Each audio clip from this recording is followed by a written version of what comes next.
Catch Health Talk with Dr. Sello Mutawung every Saturday from 9 till 10 a.m.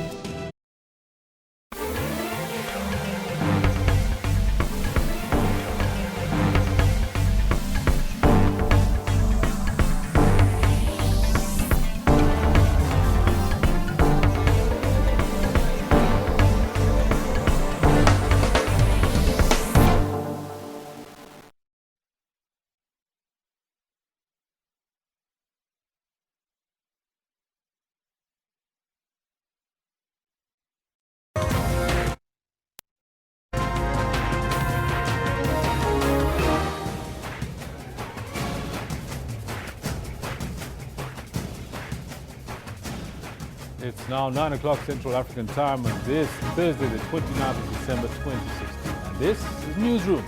I'm Kendall Mahamad and I'll be with you for the next 3 hours, that is until midday. We're coming to you live from our headquarters in Auckland Park, Johannesburg, South Africa. Now, this morning on our show, we take a look back at this year's South African local government elections. Matric examination watchdog Umalusi is expected to brief the media this morning. We also have a question for you today. We ask you, what are your expectations from the 2016 matric results? And as always, we're also conducting an online poll in which we ask you, should the 8 Congolese nationals that were arrested get bail? They'll be appearing in the Pretoria Magistrates Court following last week's arrest, during which there were scuffles between Congolese protesters and police. Let us know all your thoughts. As you can see, 43% of the 81 votes that we've received this morning say yes, they should, while 57% say no, they should not get bail. We're looking forward to the rest of you giving us your thoughts on our Twitter handle at SABC Newsroom, as well as on our Facebook page. But first, let's take a look at the news headlines.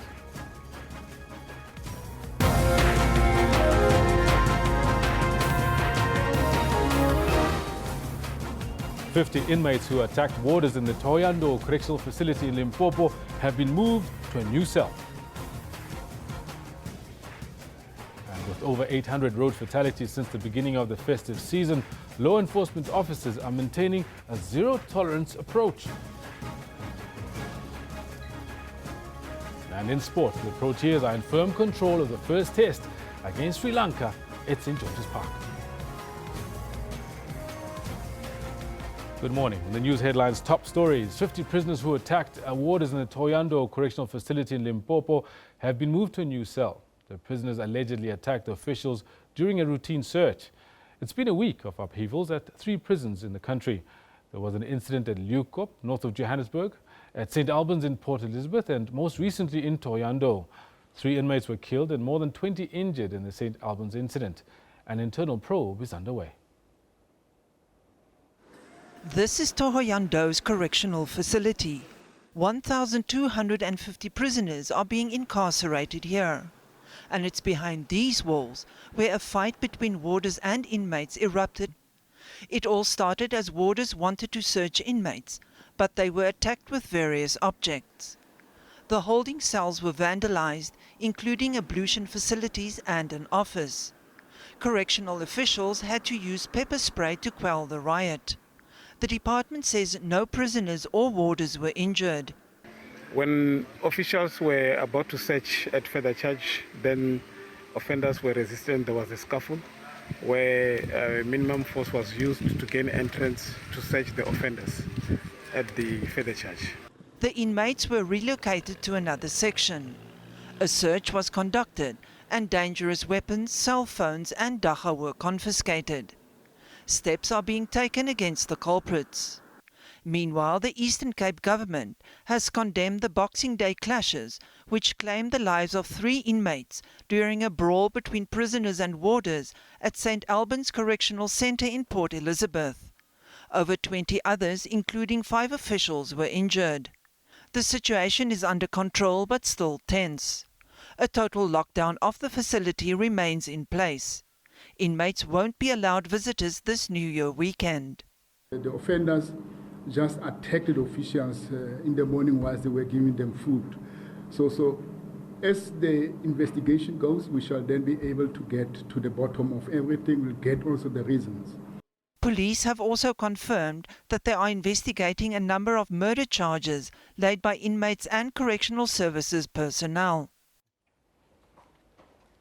Now, the family of convicted rapist, murderer, house robber and prison escapee Ananias Mate, who died in a Durban hospital this week, will be able to claim his body and bury him in Mozambique.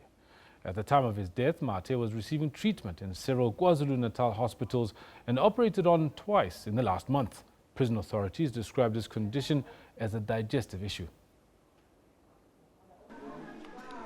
Mate, a Mozambican national, was convicted on 64 charges including rape, murder, attempted murder, robbery and theft. Known as Houdini of South Africa's CIMEX prisons, he achieves notoriety by becoming the first ever inmate to escape from Pretoria's maximum high-security CIMEX facility in 2006. He was caught a month later and transferred to Ebongweni CIMEX Correctional Center at Kokstad. Here too, he tried twice but failed to break out of the high-security CIMEX facility. These were the last visuals of Mate taken in his prison cell at Kokstad in 2015.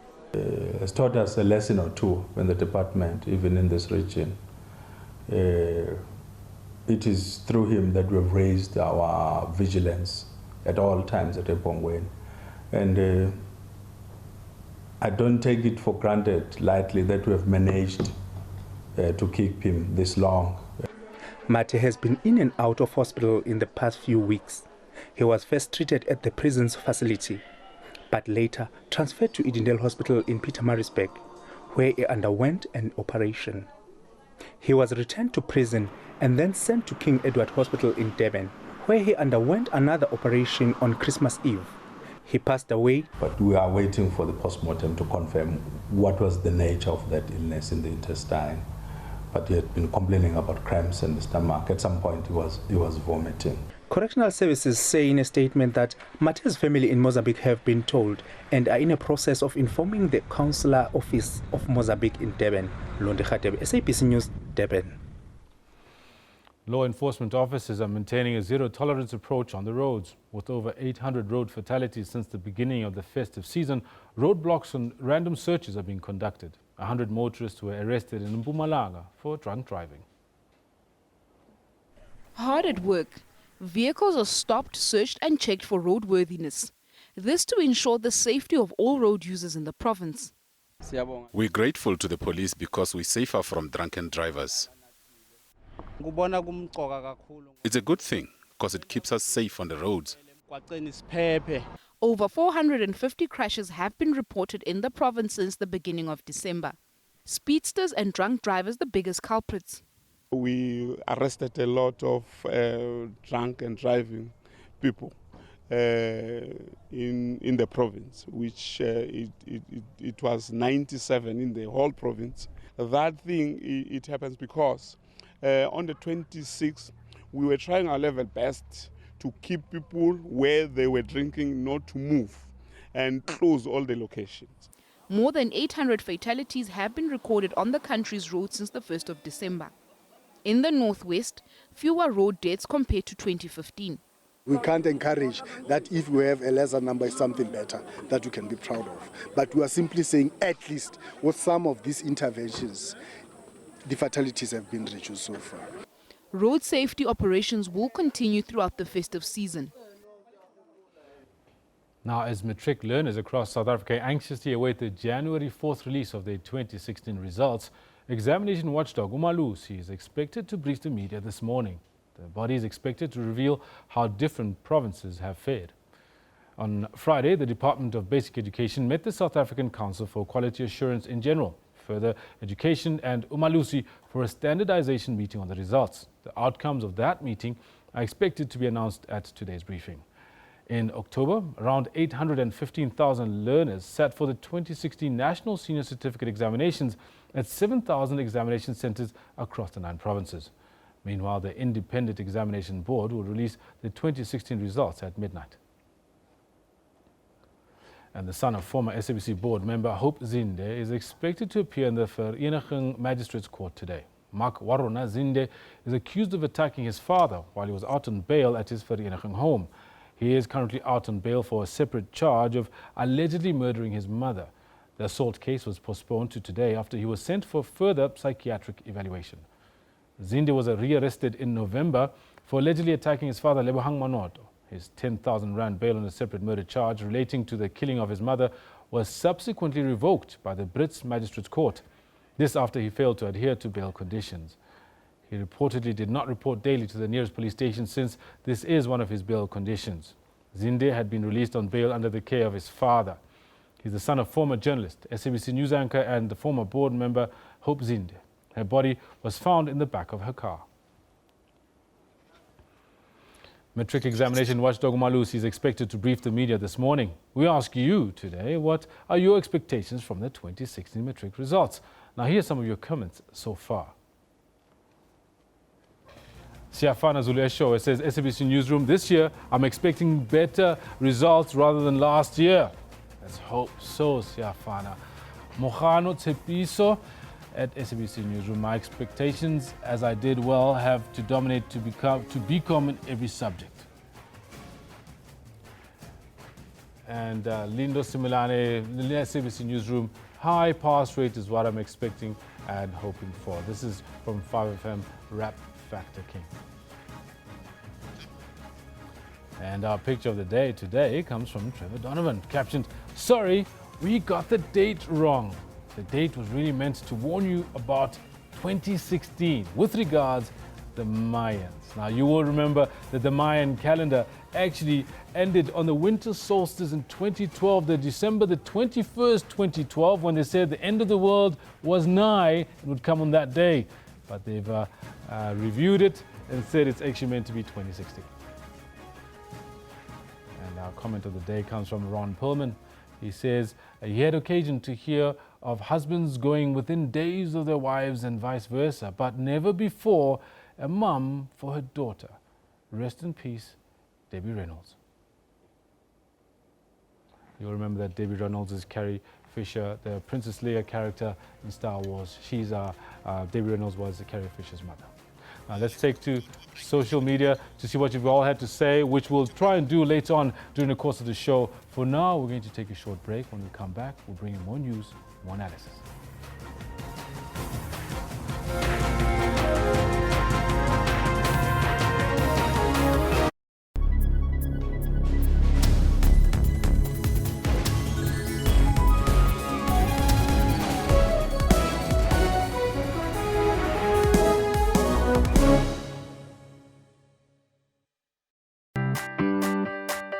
Win a brand new Kia Picanto with SABC TV license. You can also win an all-expenses-paid trip to the Last Dance concert in Richards Bay on the 31st of December 2016. To win, SMS your valid TV license number to 33175 as many times as you can. SMSs cost R1.50, T's and C's apply. It's another great SABC summer. It's all about you.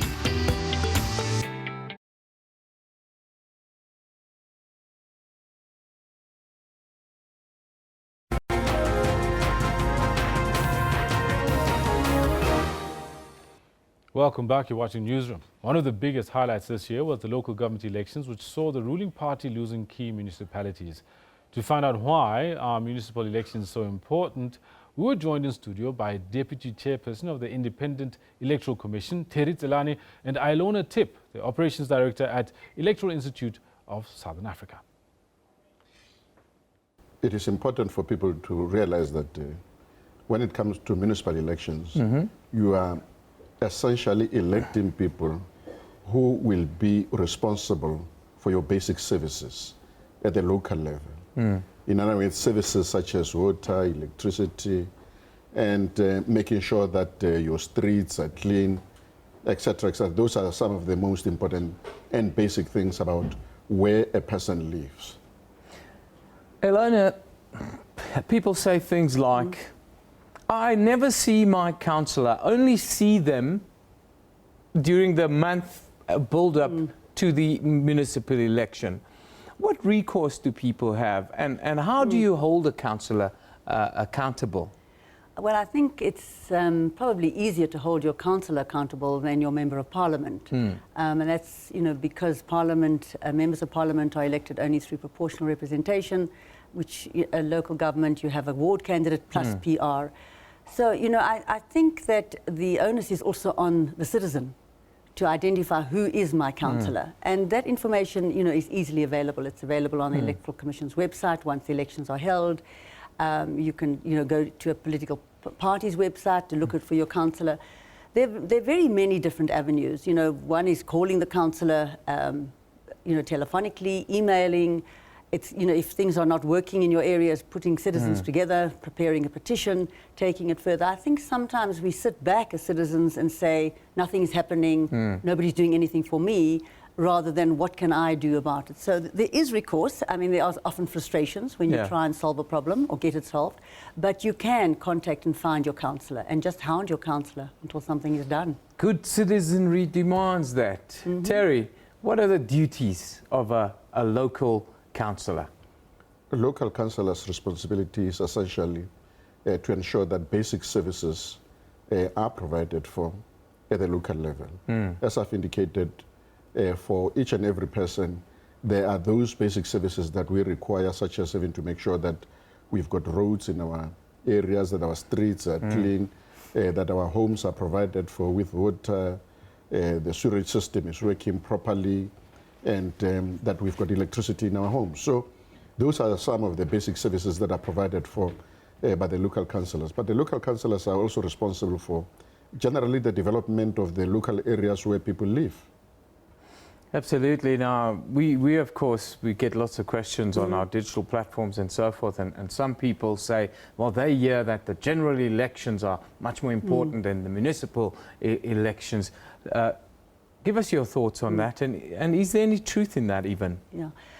Look, for my part, I feel that the local elections are always far more important, but local elections tend to be the stepchild of elections, partly because Parliament is more in the profile. You know, it's a place, and it's covered more in the media. People know it, your Member of Parliament. I think the status of a Member of Parliament has generally been regarded as certainly that higher than a local councillor. I think the work of a local councillor is a lot harder. As you know, Terry has just mentioned, you know, they are answerable to citizens in a very real way. I think it's often a thankless job because it's very, you know, there are a lot of demands and justifiable demands, but many of the demands, you know, also hinge on other factors, the budget, etc., etc. So yes, I think general elections are often regarded as more important only because they're more high profile. But I think local government is far more important. And I think these elections have, you know, have evoked quite a lot of response, some of it negative, but the fact is people are now talking about local government, which they didn't before. Terry, from the IEC's point of view, what do you see will be different between what we're doing next week with what we did in 2014? 2014 was the elections for national and provincial governments. So essentially what happens is that on the day of the elections, you have 10 ballot papers, one representing the national results, and the remaining 9 being for each province. Those ballot papers differ depending on the political parties that are contesting the elections at that level. Now, when it comes to local government election, it's a completely different element altogether. You've got 4,649 different ballot papers. So each award is different from the other because it's dependent on who is actually contesting that particular award. So local government elections happen to be more complex than national and provincial elections from the logistical point of view. But as I indicated, the most important thing is that next week people will be electing people who will be representing their interests at the local level. And for national provincial elections such as the ones that we had in 2014, it is the election for people who are going to be representing you in the National Assembly as well as Provincial Assembly. Now, before we carry on with how the election work and the machinery on that, of course, there's a case before the court today, Terry, that could affect how things go next week. If the NFP, if they're reinstated, how are you going to reflect that on that 4,600 odd ballot papers that you've printed? How are you going to do it? Well, I'm reluctant to prejudge and then make a determination before the court pronounces on this particular issue. But from our side, we will abide by the court's judgment, and whatever the court says, we will do. So is there going to be a sticker like in 1994? We will look at all different options. From our side as an organization, obviously we've got to look at various permutations, and we are ready for any eventuality. That's very diplomatic on your part, Terry. Thank you very much. Thank you very much for not letting the cat out of the bag. Of course, this court case will bring you the outcome. We'll bring you the outcome a little bit later today, and then maybe before Terry leaves today, we can get him to respond to that. Anyhow, Elana, just talk about the Electoral Code of Conduct. What are the rules that govern this? Okay.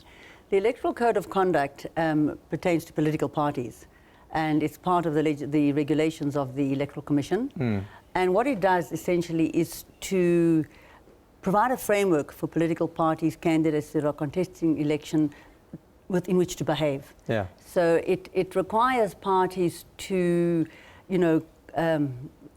affirm and agree to the fact that they would not propagate violence. Yeah. Not threaten or intimidate other political parties, supporters, voters, etc. So the political party, in fact, they've had public meetings where political parties have publicly committed themselves to this. Yeah. Now, of course, we've seen violations of the political party. We've had cases of posters being pulled down. We've had, unfortunately, very sadly, in fact, lives being lost. Yeah. And frequently political parties, will say that it's not their directive, it's coming from supporters that are not, acting under their instruction. But it has a framework. It is a code that commits parties to peaceful contestation and to adhere to it. And of course, if there are breaches of the code, there are a range of punishments, including 10 years imprisonment, 20,000 Rand fine, depending on the nature of the code. Terry, I need to talk to you about free and fair elections, because this is something that people often like to throw forward when there are disputes, or how are we going to, or no, let me backtrack and say, what are the mechanisms that we have in place to ensure free and fair elections? I don't think people realize how free and fair our election process is, because we have party agents that are involved in the counting, we have observers and all these kinds of things. Talk that machinery to us, especially when we talk about the counting processes that we go through. Okay, let me firstly start by saying the quality and character of the elections is determined by 4 factors. The first one is the quality of the voters' roll. Is the most important tool in ensuring that you've got free and fair elections. The second one is the quality of our electoral staff. And the third one is the quality of logistics, making sure that the kind of the materials you have, you've got the right quantity, right places, right time, rather on time. Yeah. And the fourth one is the political environment. And within that political environment, obviously, there are quite a number of players who are supposed to be assisting in terms of the creation of environment conducive to free and fair elections. But having said that, there are quite a number of other mechanisms that we put in place in ensuring that the elections are free and fair. One of them, as we've indicated, is that at the voting station, we have the party agents who are there to observe the processes, and then they've got the responsibility, if they are not happy or aggrieved by any of the decisions of any of our officers, they can raise those issues at that level. But apart from that, we've got observers also who are there to make sure that the integrity of the elections is safeguarded. Yeah. After you have done that, remember, we don't move the ballot papers from a station until we know the outcome of that election. So the voting station is turned into a counting station. Yeah. And all the party agents are there, they see the process, and then after counting has happened, they are then able to attach the signature to the result slip and make sure that indeed that is a true reflection of the discussion. And but an important element of that is that even after you a step, you take now that result slip to a municipal office where the information is captured into the system. But immediately the result slip is also scanned. So you can be able to compare the two. But we have, in addition to that, employed what we call the auditors. Deloitte, this time around, is the one that is going to be doing auditing of our results system. and then they will be able to, we will not announce the results until such time they've actually gone through that particular process. And I'll talk about the objection processes later on as another mechanism that we have in ensuring. Great. We'll talk about that before we go to a break and look what we do. I just want to talk quickly, Alon, about the role of the media and tell us about the role of the media and what are the do's and don'ts and the things that we often should, what we often should be on the lookout for but don't adhere to. Yeah. Well, I think first and foremost the media need to be informed. In my experience, we've observed elections in several countries across the continent. The media often doesn't know the regulations, they don't know the rules, they don't know the laws. So they often attribute to the Electoral Commission a role that is not theirs and are very critical of them for not performing it.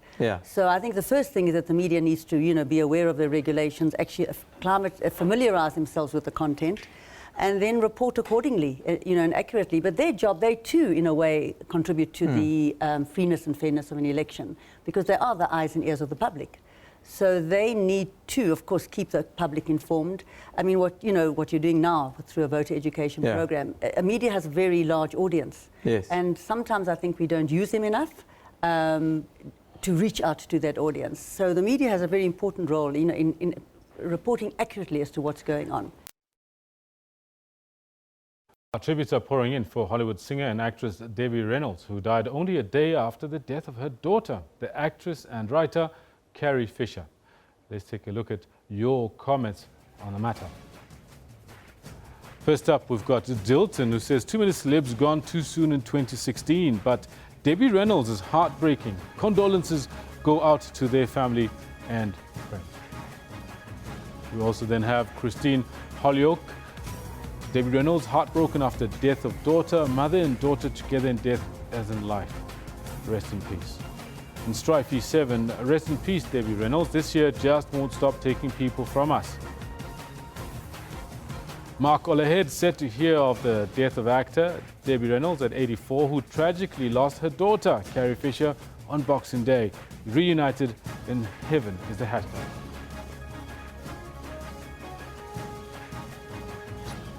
And there's a special photograph of Debbie Reynolds in her prime. Now, let's take a look at what's happening on our Facebook page. As you can see there, hardened criminal Ananias Mate, who died on Wednesday, deserved the death penalty for the crimes he committed. This is according to the National Freedom Party. And firefighters are battling a raging blaze on two fronts on the Hottentot Holland Mountains in the Somerset West outside Cape Town. Finally, the South African National Defence Force, the SANDF, along with the United Nations and other authorities, are preparing to receive the remains of Private Malusi Albert Mukhodu. You can find these stories and more on our Facebook page and SABC News website. Now we'll take a look at the front pages from around the globe and see what's trending and what's been headlined around the world. Now, starting in Iran, the Tehran Times report that President Hassan Rouhani on Wednesday linked social ills in the Iranian society to corruption, reacting to a letter on Tuesday by Oscar winner director Asghar Farhadi. He said he felt filled with shame once he learned about the homeless spending their nights in dug graves in a city near Tehran. Now moving on to Australia, the newspaper, the Australian, says Labour's traditional working class supporters will bear the brunt of spiking electricity prices and power failures in the fallout from the South Australian, Victorian and Queensland government's push towards ambitious renewable energy targets. And finally, in the United Kingdom, The Guardian reports that Jeremy Corbyn has accused Theresa May of behaving like Henry VIII or a similar autocratic monarch because of her refusal to commit to putting a final Brexit deal to a vote in Parliament.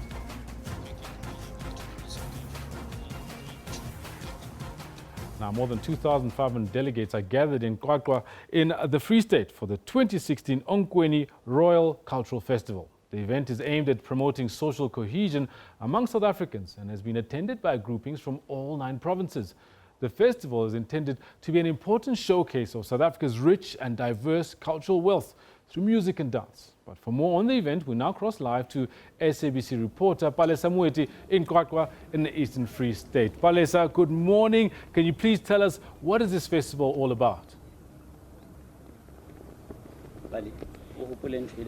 Well, we are at the Kwakwa campus of the University of the Free State. Today is day 2 of the Onkweni Cultural Festival. Over 1,000 participants from all over the country, the 9 provinces of the country, will be taking part in this cultural festival. You've got Mavenda, you've got Basotho, you've got Batswana, you've got the Xhosas, you've got the Zulus. Everybody, or rather almost every cultural group in South Africa will be here. Last night was the opening ceremony, and today is day 2 and also the main day of the festival today. It'll start in about a few minutes' time. We're thinking in about an hour's time the festival will get underway. But with that, expect you in the studio. We'll be here throughout the day, you know, monitoring the activities and just enjoying what will be happening, and then we'll give an update later as well. Expect you in the studio. Palesa, before I let you go, Palesa, just 2 quick questions. One, you say we've got almost everybody there. Do we have Afrikaners? Do we have Huguenots? Do we have anybody who represents the Scots, the Brits, the French that are part of the South African landscape?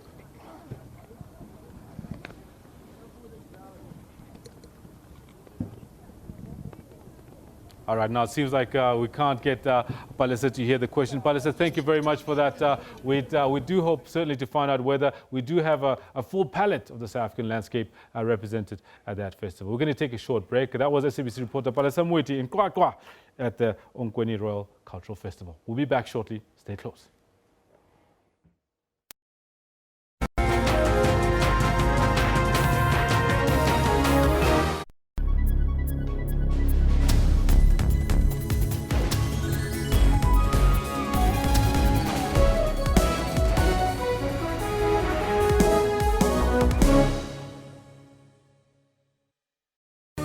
Water-wise, water is an essential need. The scarcity of it could lead to loss of many lives, including livestock, plants, and much more. It requires us to use it sparingly and responsibly in times of need, failing which our taps and sanitation will not function. For more on water and weather issues, stay tuned to News Today, every Friday at 4:45 Central African Time. SABC News, making you water-wise.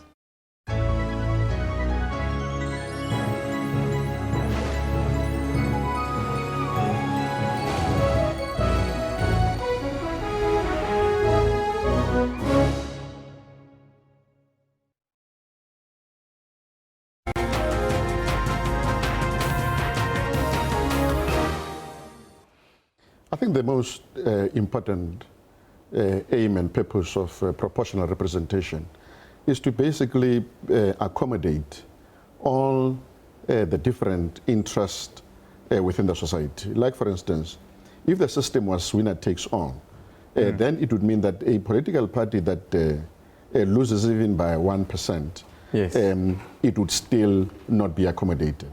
So the proportional representation system, in a way, accommodates those even if they have lost the election. So you have a benefit of gaining from the experience of the winning party as well as those that have not lost. I mean, those that would have lost the election. So it's about creating balance and balance within the power structures at this level.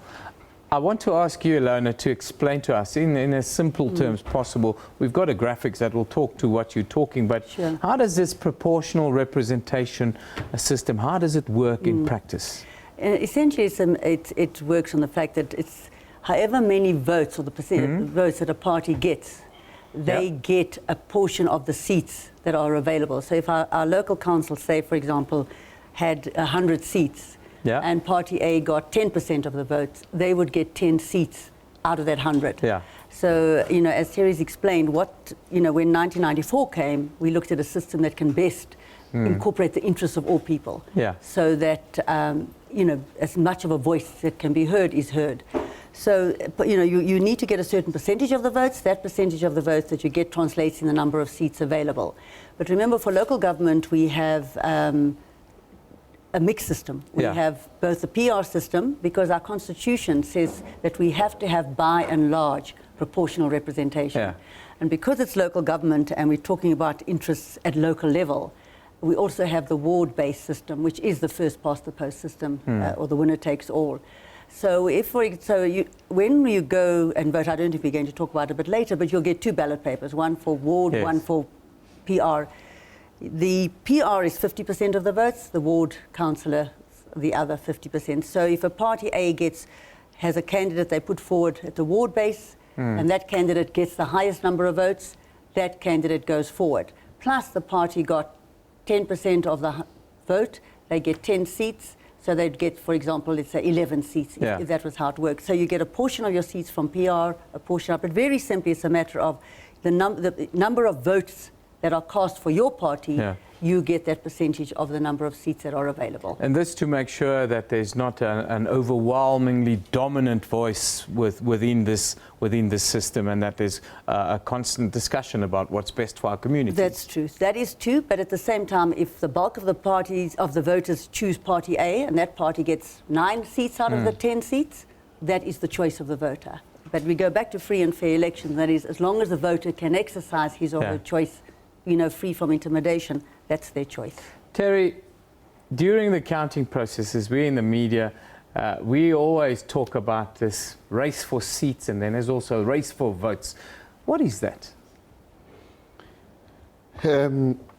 Essentially what happens at the voting stations during counting, as Ilana indicated, at the voting station on the day of the elections for municipal elections, you've got 2 systems happening at the same time. One, it is for a ward, and the second is proportional representation. Yeah. Now, if you are in a metropolitan council, a municipality, you would have 2 ballot papers, one being for proportional representation, the other one being for a ward. Yeah. And then for a ward, as we've indicated, it is the system of winner takes all. Yeah. In other words, if you win, it's 50 plus 1, you are elected, you are duly elected as a ward councillor for that particular area. But the proportional representation, all the votes will then be taken, whether they were cast for a ward candidate, if it's for a political party, all those would then be calculated with all other votes that the party would have garnered in that particular municipality. Yeah. But for local councils, you've got 3 ballot papers that are going to be given, one being for the ward, the second one is a PR again for the local council, and the third one is a PR for the district council. So when people are chasing the numbers, they're chasing the number of seats and votes, you basically dealing with the balance between the 2, which is for a ward as well as for either local council or a district council or a metro council. Elona, one of the interesting ones that come out, of course, that could come out scenario is the hung council. Tell us a little bit about what does that mean in practice? Well, a hung council is if no party has the majority seat. So they need to, and of course there's been a lot of discussion now about possible coalitions, alliances, etc. So if Party A gets, say, 5 of the seats and Party B gets 3 of the seats and somebody else gets 1 seat and another person gets 1 seat, in order for you to be able to, get decisions made that you might want support for, you then need to make alliances with the smaller parties. So a hung council is where there isn't a definitive majority of any one or particular party.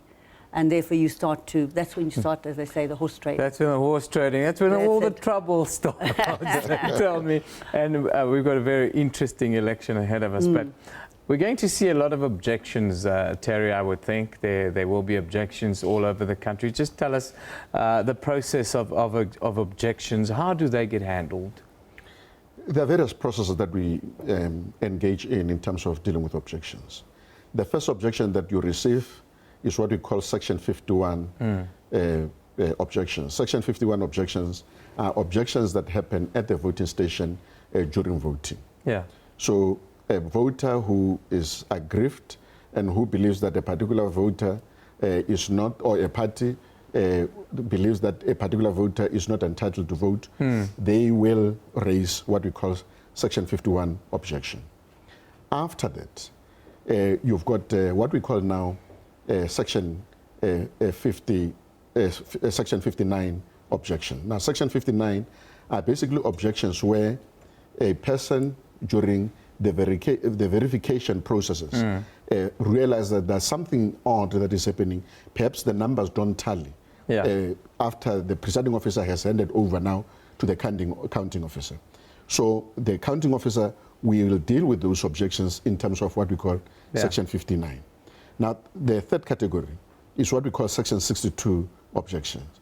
Now, Section 62 objections happen during the sorting of the ballot papers. You know, so you get all the ballot papers here, and then a person realizes that there is something odd. This ballot paper that is being given to a particular party does not actually belong to that particular party. So it is during that sorting of the ballot papers that you lodge it. But the most important, all these objections are important, but the most critical is what we call Section 65 objections. Section 65 objections are basically objections material to the outcome of the elections. So if a person feels that there's something so irregular that has happened during the electoral process, either during voting or counting, and feel that they want to raise those issues because it has affected the outcome of the elections in a fundamental way, then they raise those objections. Now, remember that I indicated at the beginning that these categories that I have mentioned are dealt with at the voting station by the presiding officer or the counting officer, depending on where you are in the electoral process. But the Section 55 is the sole responsibility of the commission. So those are then referred to the commission, and on the day of the elections and the day after the elections, we deal with it. Now, the law is very, very clear. It says that we cannot announce the results of the election until such time that we have dealt with all Section 65 objections. So we will then sit as the commission and then look at all the objections and then deal with them. And then after that, it is then that we can then announce the results of an election.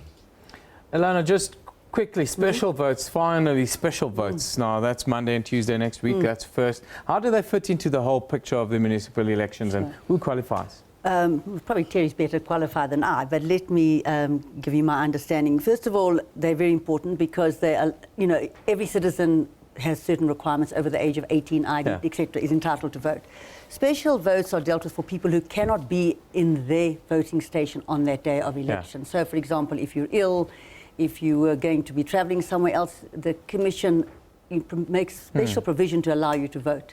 So you go and vote on those 2 days. I think it's the first and the second and third, first and the second. You go, they have particular stations set up. You know, for people that are totally unable to get to the station itself, they even have home visits, you know, they go to a hospital. So it enables citizens to vote. But again, you still, you know, you still have to go and vote in the ward that you are registered or the area. So if I'm going in Cape Town on this first, but you know, I live in Joburg and I really wanted to vote in Joburg, I still have to vote where I am registered to exercise. So it's a way of allowing and catering for inclusivity of voters. That was the Deputy Chairperson of the Independent Electoral Commission, Terry Tselane, and Ilona Tip, the Operations Director at the Electoral Institute of Southern Africa, talking to Newsroom about the details of the proportional representation machine that makes up our local government system. Now, a little earlier on, I was speaking to Palesa Moeti out in Kwakwa at the Onkweni Royal Cultural Festival. Now, she is back with us, standing by to share with us some of the goings-on. And I believe she also has a guest with her. Palesa, good morning again to you. Can you just take us through what the plans are for the day? Morning again. We are here at the Kwakwa campus, still of the University of the Free State, for the second day of the Onkweni Cultural Festival. We are joined by the founder, Prince Africa Zulu of the Onkweni Royal House of Zululand in northern Zululand. He'll be taking us through the activities of the day and also just what is expected for today. Prince, thank you again for welcoming, for joining us rather this morning. Just take us through today. What is expected today? Thank you very much.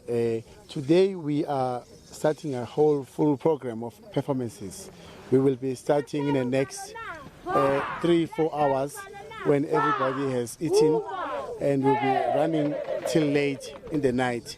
having all our provinces performing in numbers. But we also have some also upcoming artists that we also have highlighted to make sure that we profile them, they make use of this exposure. We give them enough exposure for our people, for their talent, as they are still growing themselves. You told us that the real reason behind this festival is social cohesion. Just take us through that. You will remember our country has been through a lot. We come from a xenophobia that took so many lives of people.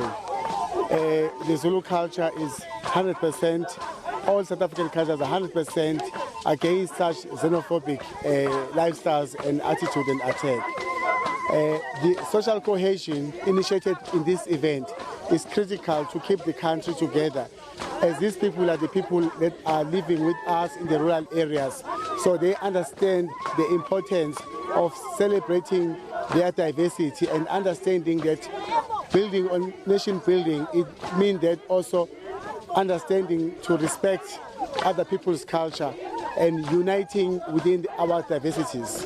So we want to push that one because we feel it will help even grow the business, because if we have stability in the country through culture, because culture, remember, is the emotion of the country, of the nation. So if we have got a culture in place like this, you'll be able to get social cohesion in place, because all these people come from different backgrounds, but they all appreciate each other and they all understand that no one is more superior than the other. There is that state of understanding and acknowledging each other's presence, just like God has made it for us to be. So social cohesion is a key, and it is evident with the thing that has happened that we need to do more and more and more. And of course, artistic development as well, developing this talent from the rural areas and making sure that they get exposure, they network, they meet each other, and they grow and they appreciate to be part of their country, because they are very much in love with South Africa, and we just need to make sure that they understand that ownership and they take full responsibility of that ownership of their country. Now, Prince, also we're seeing the majority here of the participants are young people. It's December time. Many people are out there partying, young people in particular. How were you able to ensure that you are able to get so many young people together at this time of the year? It is through the passion that the young people has on culture, the young people has for our nation. Right now, if we capture our young people through this program such as this, not only here, nationwide, we'll be able to have a peaceful December where our youth are out of crime, they are out of drug activities. This becomes also a Christmas for them, because they are getting together to enjoy their artistic talents and their identity and their diversity. So they are all here, and most of them is young people, and we are getting more plans of targeting the young people to make sure that we channel this energy, because remember, if this energy is not channeled through these activities, you're going to find the youth now having other issues, because there is no energy that's being channeled. So we want to channel the young energy of the group of our people to the right place. Thank you very much. That is Prince Africa Zulu of Ongweni Royal House in Northern Zululand. We'll be here throughout the day, enjoying the activities of the day. Perhaps we'll be able to give you an update later on, but with that, it's back to you in the studio. Now, that was our reporter Palesa Moetin Kwakwa in the Eastern Free State, speaking to Africa Zulu, the founder of this Ongweni Royal Festival, where they want to make sure that through respect of each other's cultures and respecting diversity, they can deal with xenophobia, because the Zulu culture is 100% against xenophobia, according to Africa Zulu. Fantastic effort there, and fantastic thing they've put together. Now, going on to other things that we've got for you lined up is Matric Examination Watchdog Umalusi is expected to brief the media this morning. We ask you, what are your expectations from the 2016 matric results? Let's take a quick look at some of your comments. Siafana Zulu Esho is saying, this year I'm expecting better results rather than last year. Matric results 2016. And Mohano Tsepiso, my expectations, I did well. I have to dominate to BCom in every subject. And Rap Factor King says they're expecting a high pass rate. It's Naz. I hope the passing rate has increased, even though not all of them will afford tertiary education due to inequality. Yes, that's an ongoing discussion, but I'm sure and hopefully it will get resolved in the near future. Now, those are some of your comments. We certainly welcome more of those. Keep them coming onto our Facebook page or at SABC Newsroom on Twitter. Now, time for the weather. Sihle is standing by.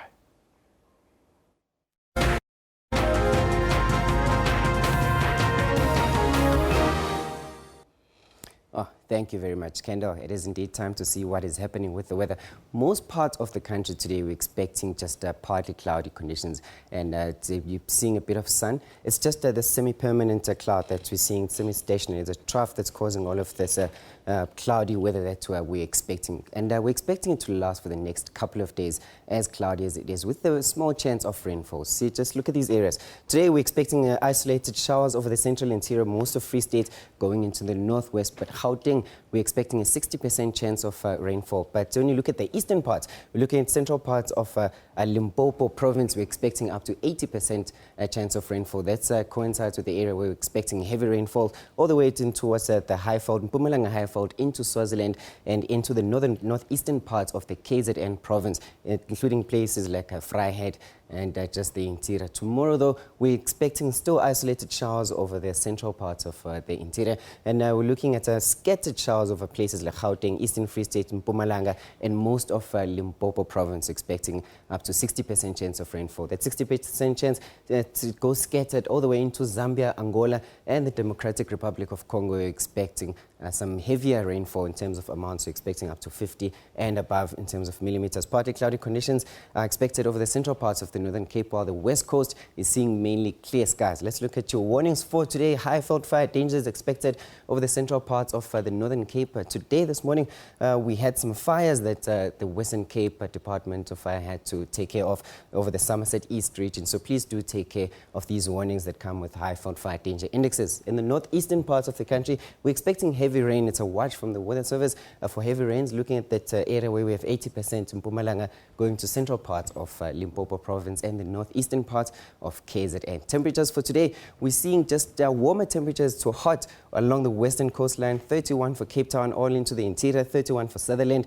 and 32, but cooler conditions are expected over the interior, 27 for Pretoria. It's actually warm for today. Isolated showers are expected all the way into the Mbombela and Polokwane. We're actually expecting heavy rainfalls over the central parts of the Northern Cape. And moving further north, still expecting those showers, scattered showers over most of Botswana. Temperatures reaching 30s, 31 for Bulawayo, 33 for Gaborone and Harare. We're only expecting partly cloudy conditions with a high of 29. Moving further north, we're expecting still along the coast mainly just scattered showers in Dar es Salaam, while the northeastern parts are expecting isolated showers, 27 for both Kigali and Nairobi for today, this Thursday. Now, over the central part, the Sahara Desert, not a lot of weather is occurring this time, just clear skies, except for the northern coastline where we're expecting just isolated showers in certain places where I'm going to show you later. But for now, interior, it's clear skies, Juba 37, and partly cloudy conditions expected in places like Djibouti and Masava.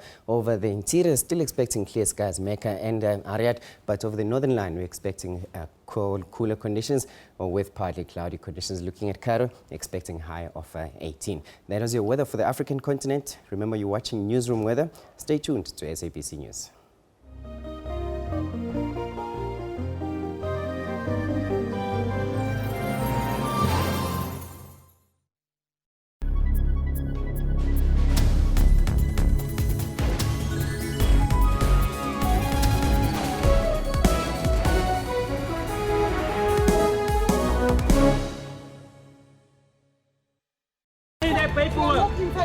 Give me that paperwork. Where is your paperwork? I don't know what's going on. Suddenly I'm locked up. This is not fair, Senator Twasezana. Not fair. Who puts a rent 200? Have you put 200? Uruwana, we won. 150 plus. Koloi. In another one, 150. I'm just the one to lock you out. Yes, we just want to lock you out. You are starting gangsterism. No.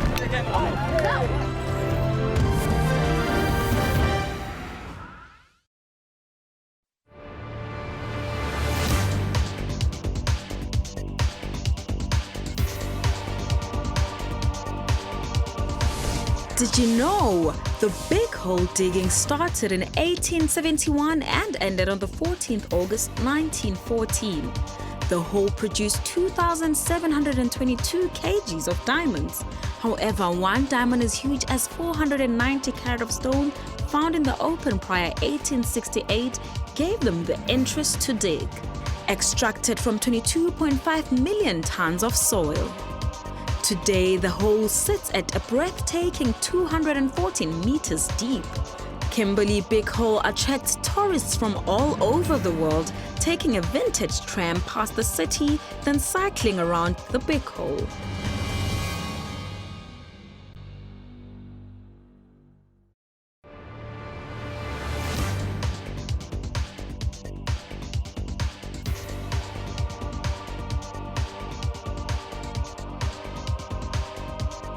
The Kalahari Transportier Park is a large wildlife preserve and conservation area in southern Africa. Kalahari means place of thirst. The total area is 38,000 square kilometers. Approximately 3/4 of the park lie in Botswana and 1/4 in South Africa. South Africa embraced the concept of transportiers linking ecological reserves across national borders. On the 12th of May 2000, President Festus Mogae of Botswana and Thabo Mbeki of South Africa formally launched South Africa's first peace park. It has 200 species of birds, including vultures, mammalians such as black Kalahari lions, and large herds of herbivores, namely elands, springboks, blue wildebeest, and more.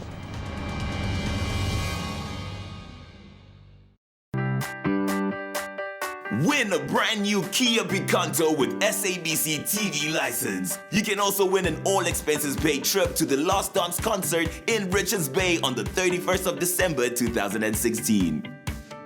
To win, SMS your valid TV license number to 33175 as many times as you can. SMSs cost R1.50, T's and C's apply. It's another great SABC summer. It's all about you.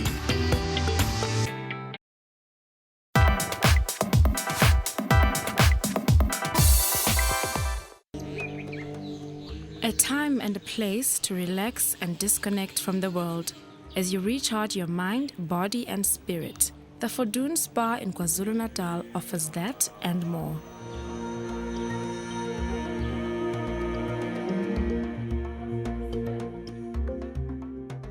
We are a spa in Africa, and I was lucky enough to know Elliot Ndlovu, who's a traditional healer. He's both in Inyanga and a spiritual healer. Elliot came to me and he said, you know, John, if you're going to be doing anything, he said, think about me as well. So I did. And Elliot gave us a lot of advice about traditional plants. And we looked at these plants and we saw which of the plants grow well here and which of them could be used in products that we make. So all of our own amenities in the hotel are made from the plants that we grow here.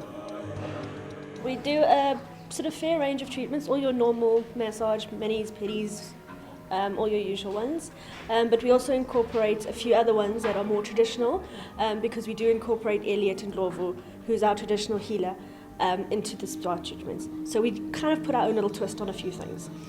For instance, our massages, instead of using your traditional sweet almond or grapeseed, we use either our Artemisia or our wild dacha oil.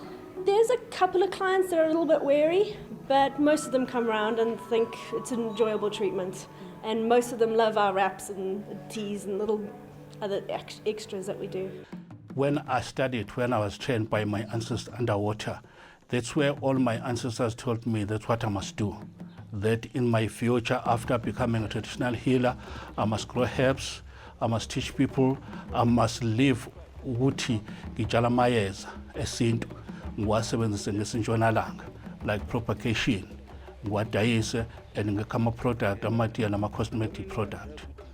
Then I studied from there. I was lucky that kwafika uJohn lapha eScott sibani ngoba utshala izinto. Ukwafika lapha eplazini sinenkinga. When the prophet would one day we're going to start a spa and this kind of business. Now I want to start it. can we be the part of it? Because this is what came to your profit. Ekhaya le ngistarte khona. Mina ngiqala ukusebenza, I started working at home in 1990. I started to have white people there, 80%.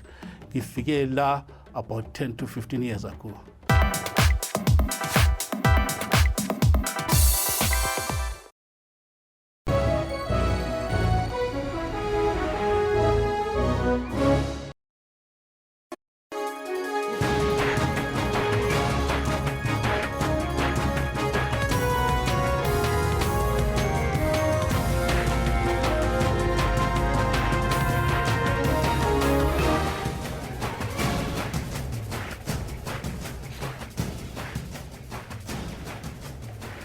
It's now 10 o'clock Central Africa time on Thursday, the 29th of December 2016, and you're watching Newsroom. I'm Kendall Makhamate, and I'll be with you for the next 3 hours, that is, until midday today. We're coming to you live from our headquarters in Auckland Park, Johannesburg, South Africa. Now, this morning on our show, we take a look back at this year's South African local government elections. Also, matric examinations watchdog Umalusi is expected to brief the media this morning. We also have a question for you today. We ask you, what are your expectations from the 2016 matric results? As always, we're also conducting an online poll in which we ask you, should the 8 Congolese nationals that were arrested get bail? They will be appearing in the Pretoria Magistrates Court following last week's arrests, during which there were scuffles between Congolese protesters and police. Of course, we want to get your thoughts on our Twitter handle at SABC Newsroom, as well as on our Facebook page. But first, let's take a quick look at the news headlines.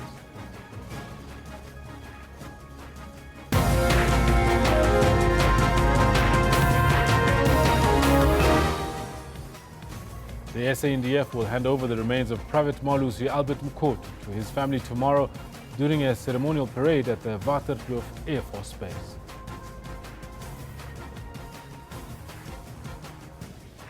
With over 800 road fatalities since the beginning of the festive season, law enforcement officers are maintaining a zero-tolerance approach. And it's now 10 o'clock and we're out at St. George's Park, where the Proteas are in firm control of the first test against Sri Lanka in Port Elizabeth. We've got Quinton de Kock and Captain Faf du Plessis at the crease. Welcome. As matric learners across South Africa anxiously await the January 4th release of their 2016 results, examination watchdog Umalusi is expected to brief the media this morning. The body is expected to reveal how different provinces fared. On Friday, the Department of Basic Education met the South African Council for Quality Assurance in General, Further Education and Umalusi for a standardization meeting on the results. The outcomes of that meeting are expected to be announced at today's briefing. In October, around 815,000 learners set for the 2016 National Senior Certificate examinations at 7,000 examination centers across 9 provinces. Meanwhile, the Independent Examination Board will release the 2016 results at midnight. Let us now cross live to Umalusi Media. We're subjected to Umalusi's standardization processes. The Independent Examinations Board, IEB, for the following qualifications, NSC and GETC ABET.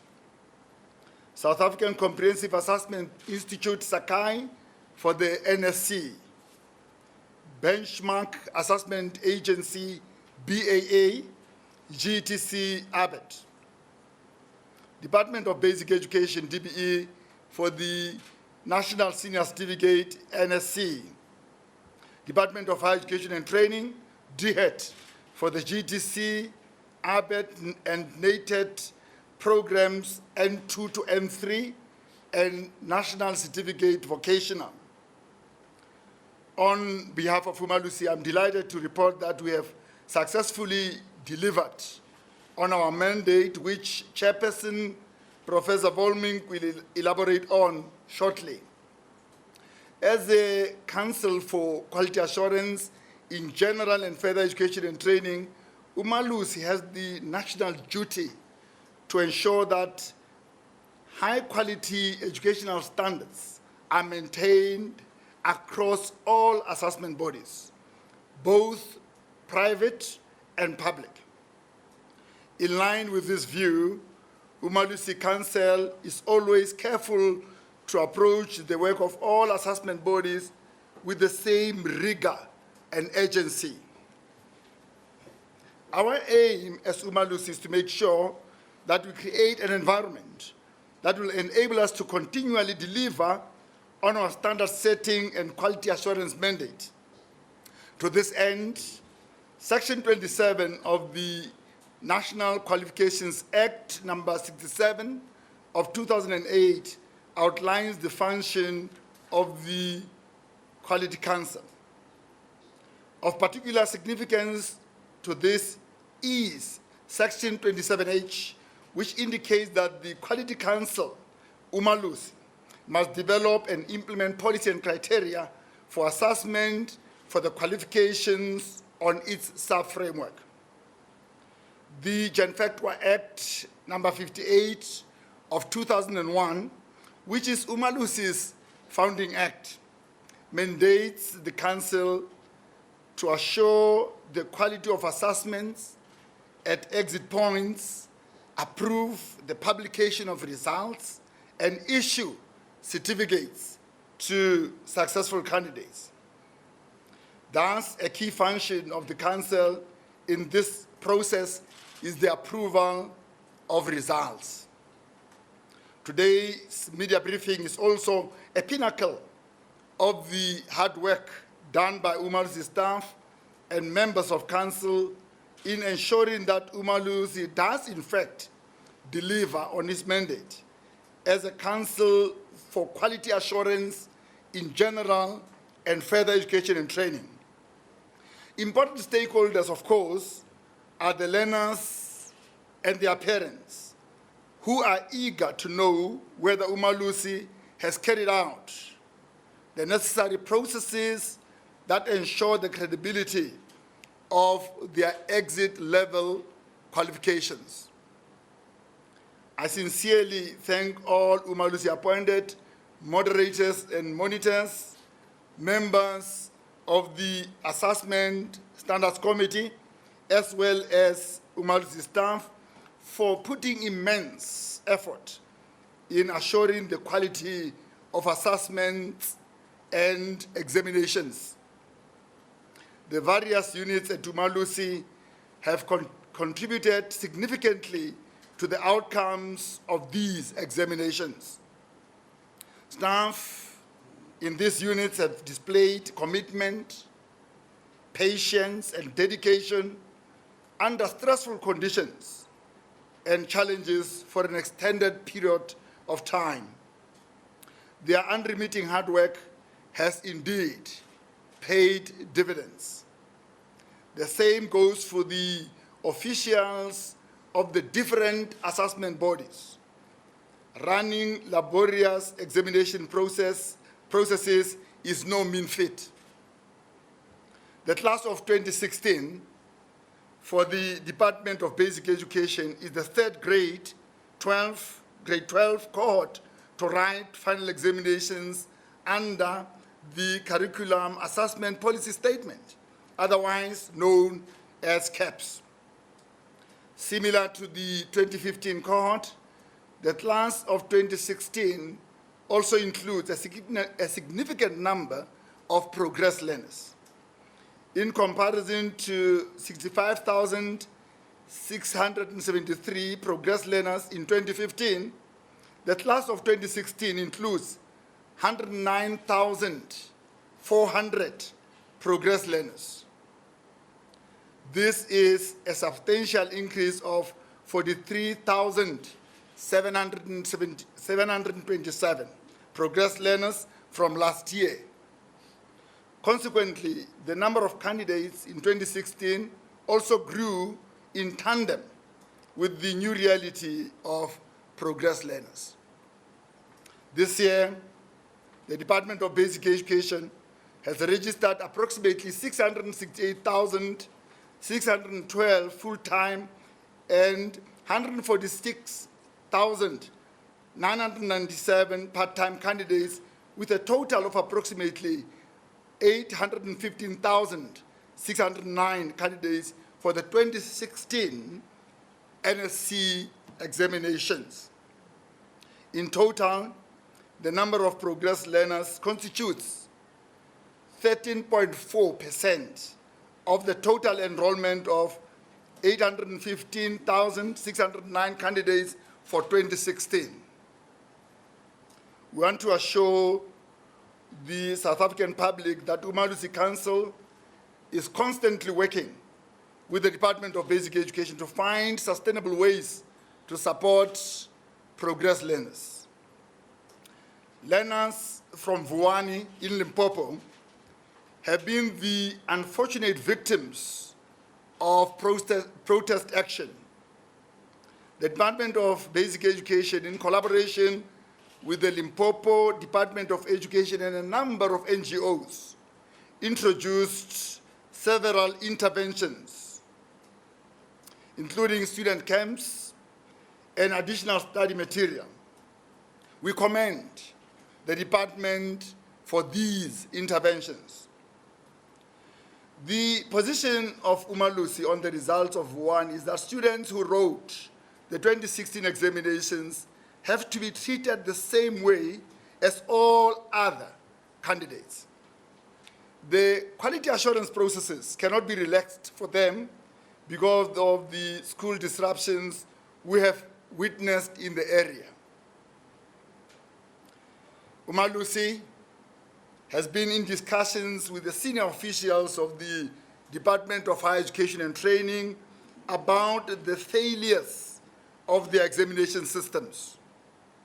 The following have been raised with the colleagues in the department: perennial leakage of question papers, slow rate of capturing of learners' marks, the outdated and underspecified syllabi of NATED programs, mismanagement of assessment and examination processes at private TVET colleges. Umalusi has given the Department of Higher Education and Training clear directives to deal with these anomalies. The Department of Higher Education and Training, on the other hand, is commended for the introduction of compulsory 80% attendance requirement for their students before they can come into the examinations, and 40% requirement for internal continuous assessment.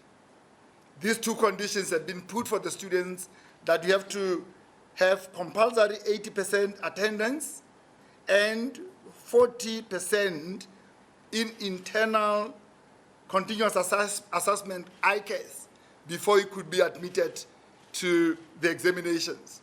The department is commended for that. Ladies and gentlemen, let me briefly outline what the standardization process entails. Any large-scale examination process invariably has many and varied sources of variability. Most of these are unplanned, unintended, and undesirable. They vary from mistakes in a question paper to subtle issues of level of difficulty of a question paper and a possible multiple and valid interpretations of questions.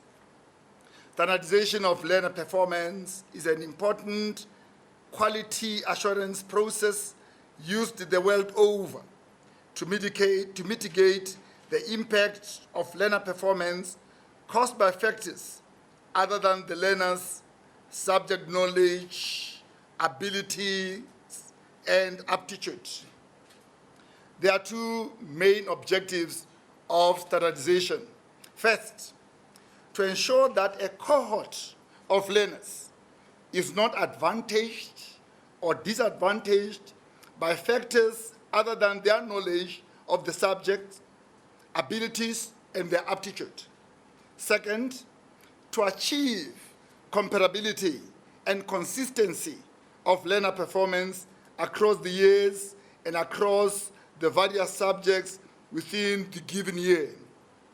In short, ladies and gentlemen, standardization seeks to mitigate fluctuations in learner performance that are as a result of factors within the examination processes themselves, rather than the knowledge, aptitude, or abilities of learners, while simultaneously retaining real gains made as a result of improved teaching and learning and systemic interventions. Umalusi's standardization is carried out by the Assessment Standards Committee of Council. This is a committee of council which comprises of men and women of impeccable credentials, personal integrity, and credibility. They are experts in statistics, mathematics, education in general, and large-scale assessments. The standardization decisions are also informed by qualitative reports, which include marking and moderation reports. The subjects are standardized individually and in a non-iterative manner. There are 8 principles that guide the standardization process. I'll mention only 2 of these as they are particularly important. Our first preference is to accept raw marks as a fair reflection of learner performance. In general, no adjustment should exceed 10% of the total mark of the paper or the historical average. It should be obvious from the above 2 principles that one cannot have a fixed level of adjustment. An appropriate scaling operation must be employed in order to be consistent with these principles of standardization. In instances where raw examination marks are accepted, it is because, 1, the examination has been adjudged to have been of appropriate level. Second, the learner performance is in line with the average historical learner performance profile in the subject. Third, the conduct and management of examinations in the subject was not compromised. Council needs to satisfy itself that all assessment bodies have been subjected to the following quality assurance measures before it can approve the publication of results: moderation and approval of question papers, verification of the moderation of internal assessments, monitoring of the conduct of examinations, monitoring of the marking process, verification of marking, standardization of results. Umalusi, ladies and gentlemen, conducted monitoring of marker selection and related processes with a view to improve the practices followed by the various provincial departments of education. Also, Umalusi conducted an audit of appointed markers in the 9 provincial departments of education. Furthermore, Umalusi observed the following processes in the provinces visited: the process of marker selection, the training of various levels of markers. Lastly, Umalusi is satisfied that in general, provincial departments of education have enhanced their criteria for the appointment of markers as stated in Education Labor Relations Council, ELRC Resolution number 6 of 1997 as amended in 2001. Also, there was notable improvement in the manner in which the memorandum discussion meetings were conducted. This year, the South African Comprehensive Assessment Institute, SAKAI, which is an independent assessment body provisionally accredited by Umalusi to administer the National Senior Certificate Examinations, administered its NSC examinations for the 3rd time this year. Another new assessment body, Benchmark Assessment Agency, BAA, which is also in the process of obtaining accreditation from Umalusi, ran a pilot of its 2nd GETC examinations in November.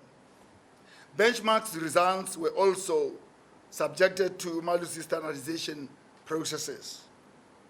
Ladies and gentlemen, I thank you for listening to me. Please join me in welcoming Umalusi Chairperson of Council, Professor John Volmink, to deliberate on the findings of Umalusi and its conclusions regarding the examinations run by the following bodies: the Independent Examinations Board, South African Comprehensive Assessment Institute, Benchmark Assessment Agency, Department of Basic Education, and the Department of Higher Education and Training in 2016. I hand over to Professor John Volmink to address you.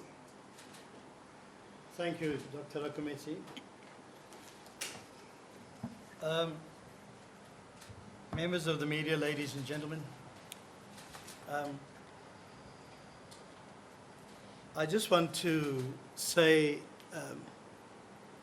that as Umalusi, we owe it to our allegiance is to the Constitution of the country, to the people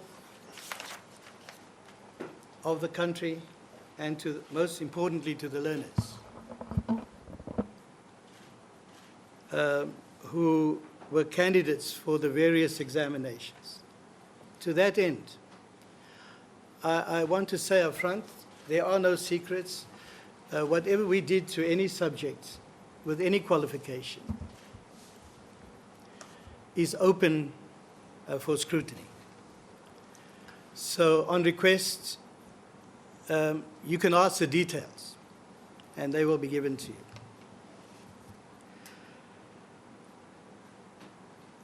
As Dr. Rakometi said, our responsibility is to assure the quality of assessments at exit points.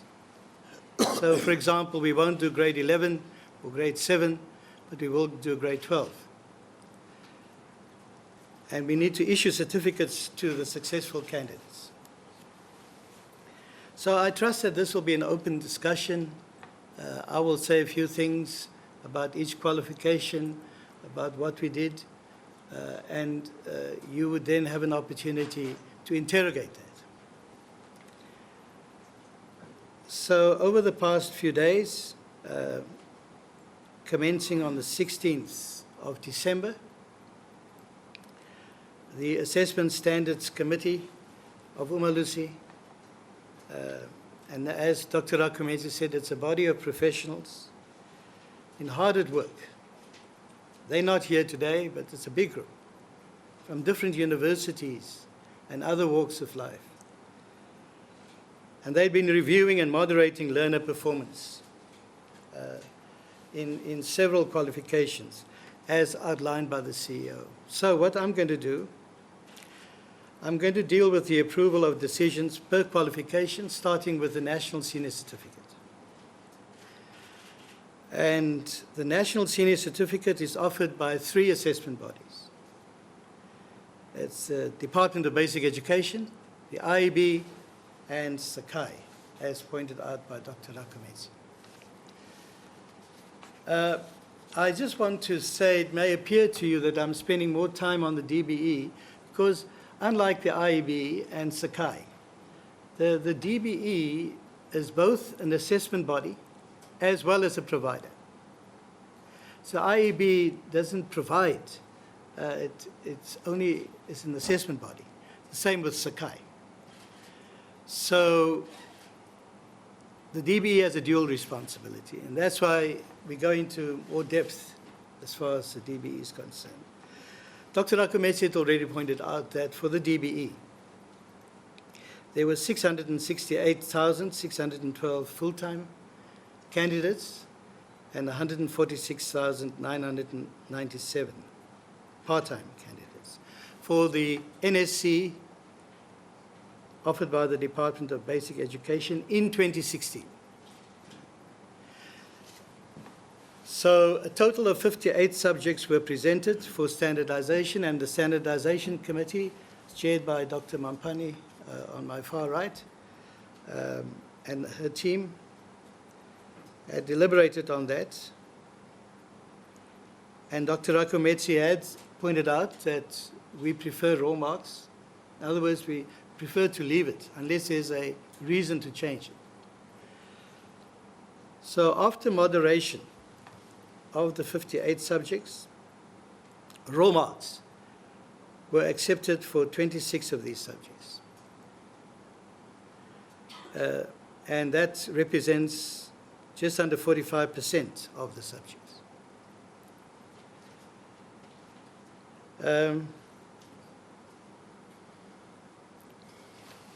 I can mention to you the subjects that were left unchanged. There were 26, as I said. Firstly, physical science. Physical science was not adjusted in any way, so it's a raw mark. History. English home language. Life orientation. Consumer studies. Agricultural technology, music, dance studies, visual arts, civil technology, mechanical technology, Afrikaans, first additional language. isiNdebele, first additional language. isiZulu, first additional language. Setswana, first additional language. Seswati, first additional language. Tsonga, first additional language. Shivenda, first additional language. Sesotho, first additional language. Afrikaans, second additional language. English, second additional language.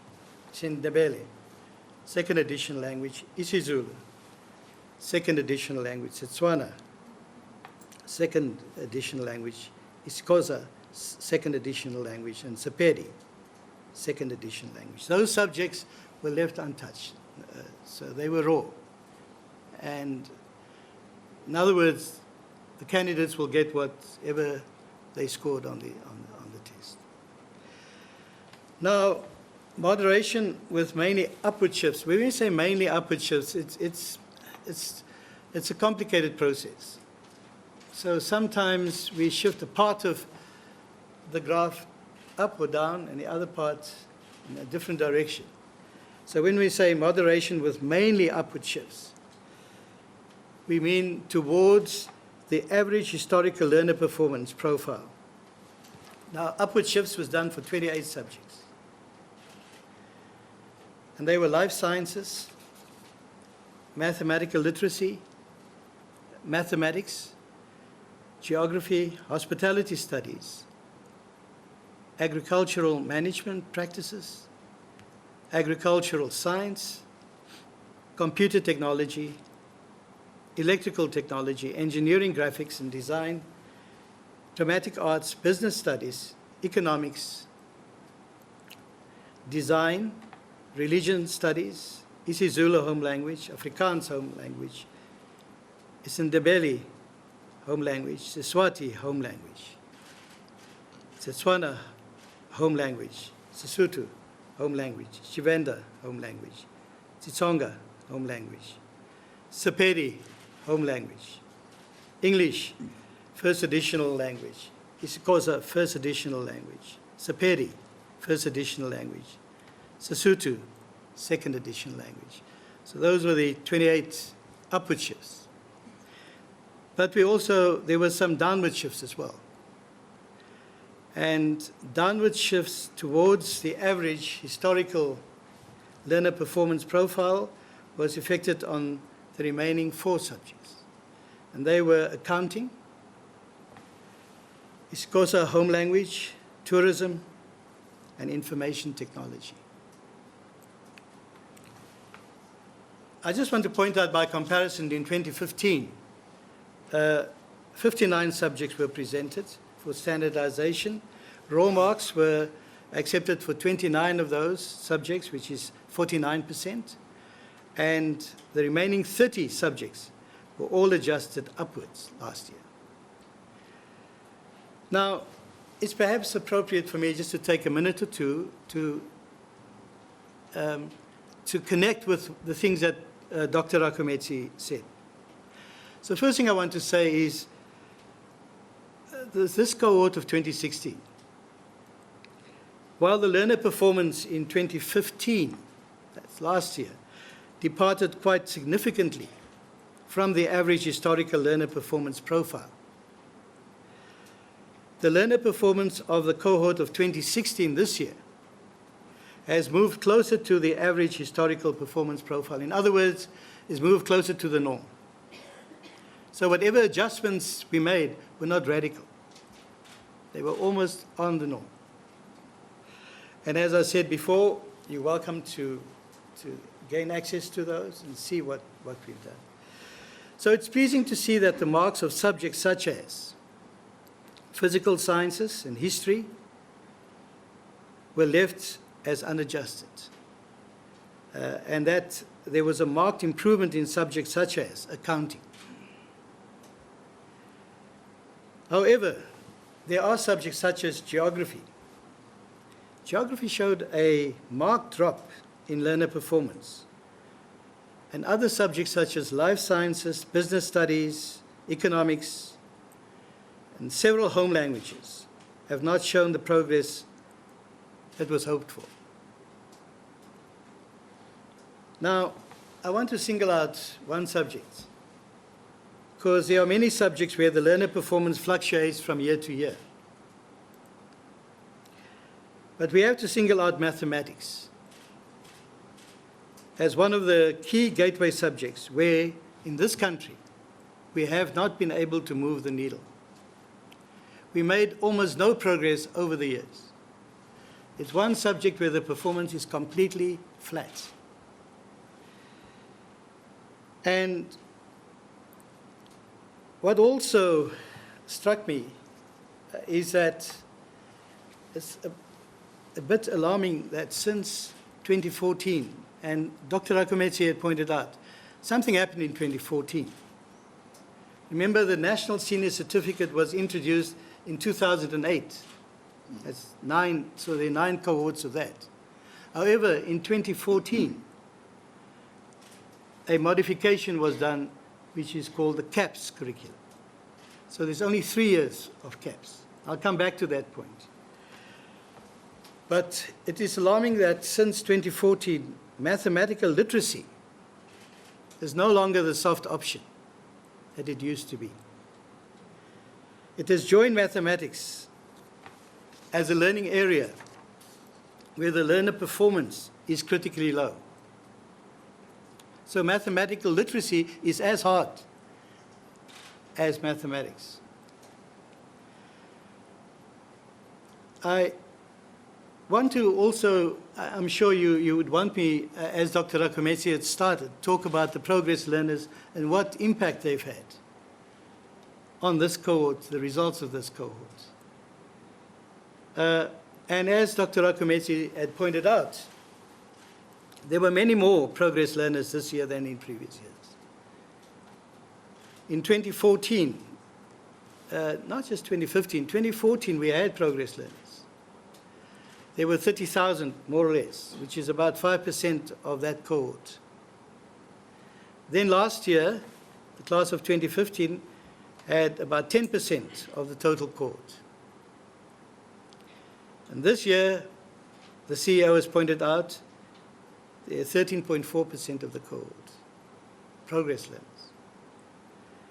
And that's 109,400. Now, let me just again go over some of the things that Dr. Rakometsi said, because it's important to understand these results and how we make our decisions.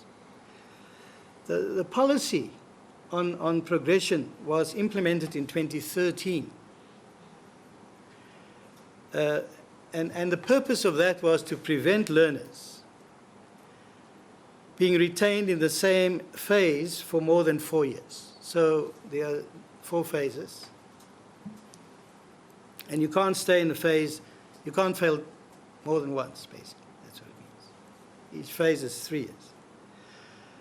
However, this policy was unevenly implemented across the provinces at the time, and during 2016, the progression policy, we're happy to see, has been strengthened and implemented in a clearer, less arbitrary manner. The DBE, for example, had introduced preconditions that progress learners had to satisfy before they were moved to the next grade. You can't just say, I failed, therefore I move. There are preconditions. The tracking and identification of progress learners have also become clearer. It was interesting for me to note, of the 58 subjects, in 6 subjects, there were no progress learners. 0. So an analysis was done on the impact of progress learners. And it was based on the raw scores of 2016. And it demonstrates that the performance of progress learners account for an increase in the failure rate per subject of not greater than 5%. In fact, in 33 of the 52 subjects, so 58 minus a 6, in 33 of the 52 subjects with progress learners, the negative impact of progress learners on the pass percentage is less than 1% per subject, in 33 of the 52. And there can be many reasons for that. And I'm sure you will have questions about that. And we can't pretend we know all the reasons. But let me purport that many of the progress learners opted to take the multiple examination option. You don't have to take all the subjects after they received their September examination results. So that's, what do you call the trial exam. And because they took fewer subjects, it enhanced their chances of performing better in the subjects that they now wrote. So you didn't have to do the whole spectrum. Remember, what we're talking about here today is per subject. Neither I, nor Dr. Rakometsi, nor anybody here, anybody in this room, have any idea what the pass rate will be. No, none of us.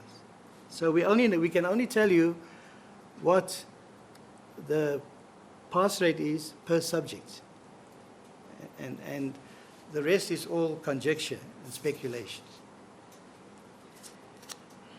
So Umalusi has taken note also, it's another point, of the evidence-based reports on the interventions and improvement strategies implemented by both the DBE, national, and the provincial education authorities for learners in general and for progress learners in particular, in order to reduce the negative impact on the 2016 NSC results brought about, the possible negative impact brought about by progress learners. The DBE and the provincial education departments provided us with evidence of interventions of targeted support for the progress learners. And they spent a long time with us and allowed us to interrogate that as Umalusi, to see where there's a causal link between those efforts and the results. And I think Dr. Raka mentioned this, and I want to just reiterate it. I also said it earlier. It's important to note that the class of 2016 is a 9th cohort of the NSC. It's only the 3rd cohort to write the CAPS aligned exam. And so, in other words, why I'm mentioning this so many times is that while the 2016 cohort has benefited from the maturity of the NSC system over the 9 years, the CAPS aligned system introduced in 2014 is still finding its place after only 3 years. Normally we work on a 5-year average.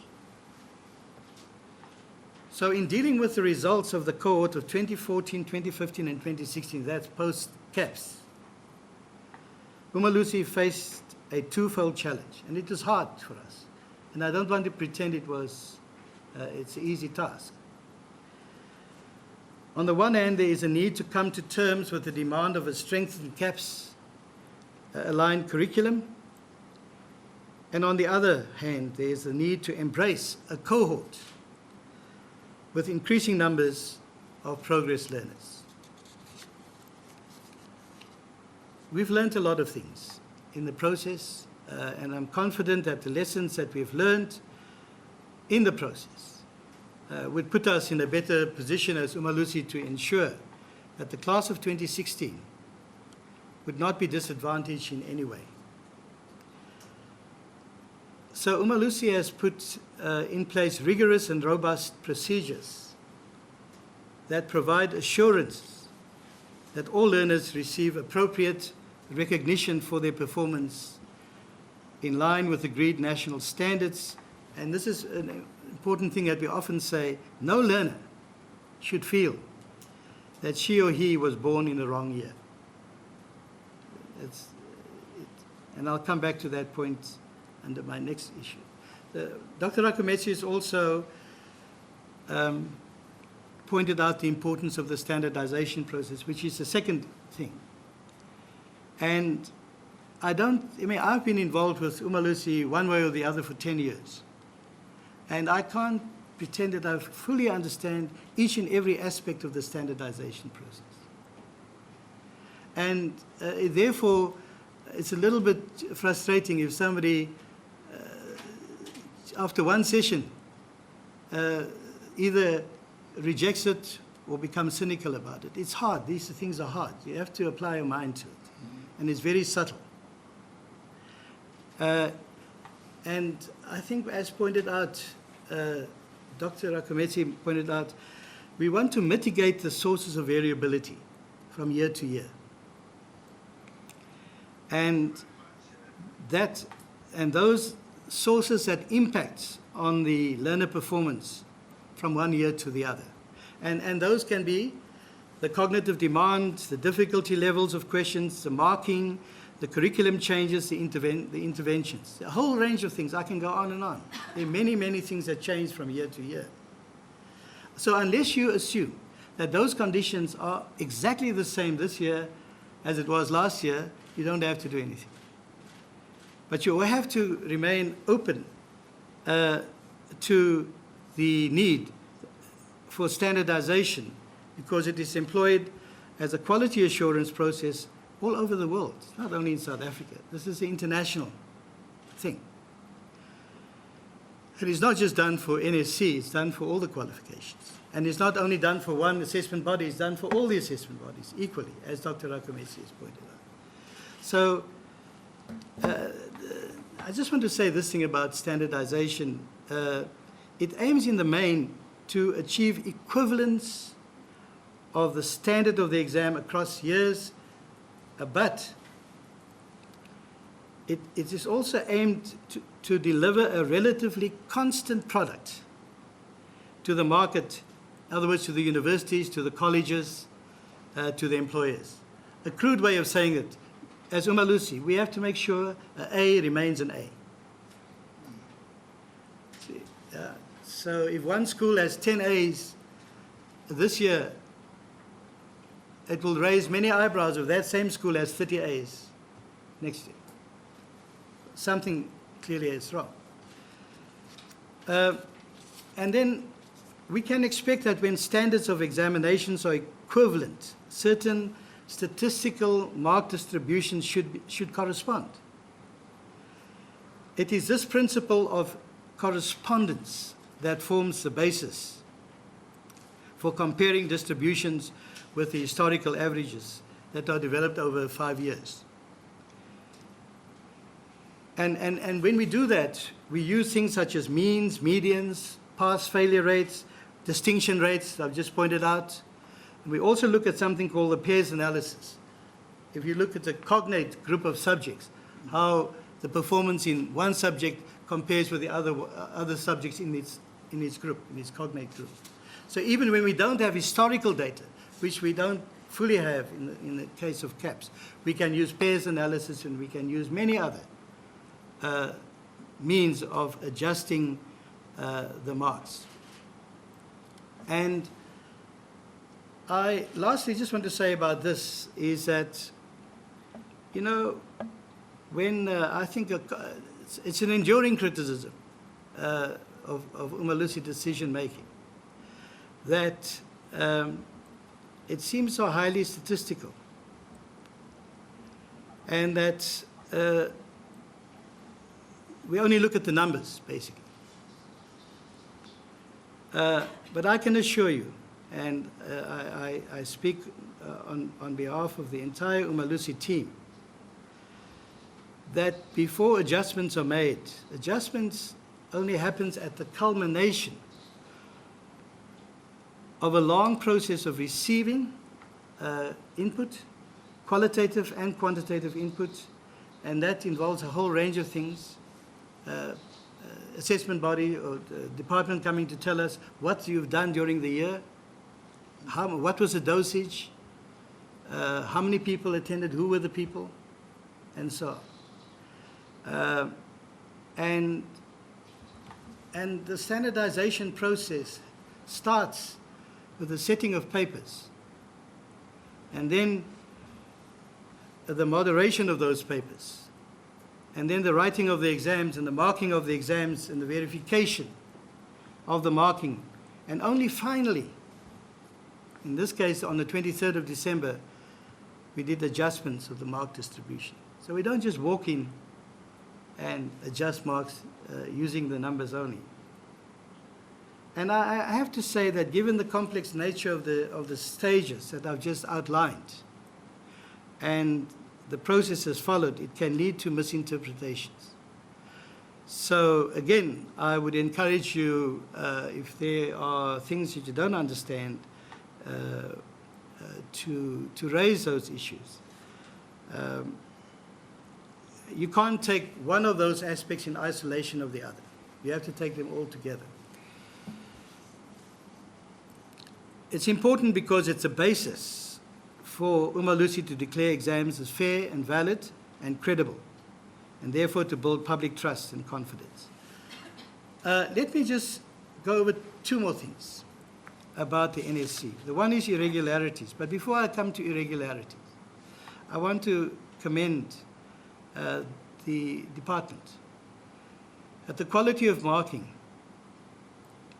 is pleasingly improving year on year, and that when the marking happens, the tolerance range of 2 to 3% for markers continue to limit the wild fluctuations that we had in past years, where we had bigger, if you give one marker an exam paper to mark, a script to mark, the range was extremely large. Now, we specified it needs to be no more than 2 to 3% between the markers. And that is working, and working very well. And although there's still room for improvement, the enhancement in the quality of marking must render a more accurate estimation of learner performance. So let me deal with irregularities. You know, every year we have to talk about this, and it's something I wish we would reach a point where we don't have to talk about it.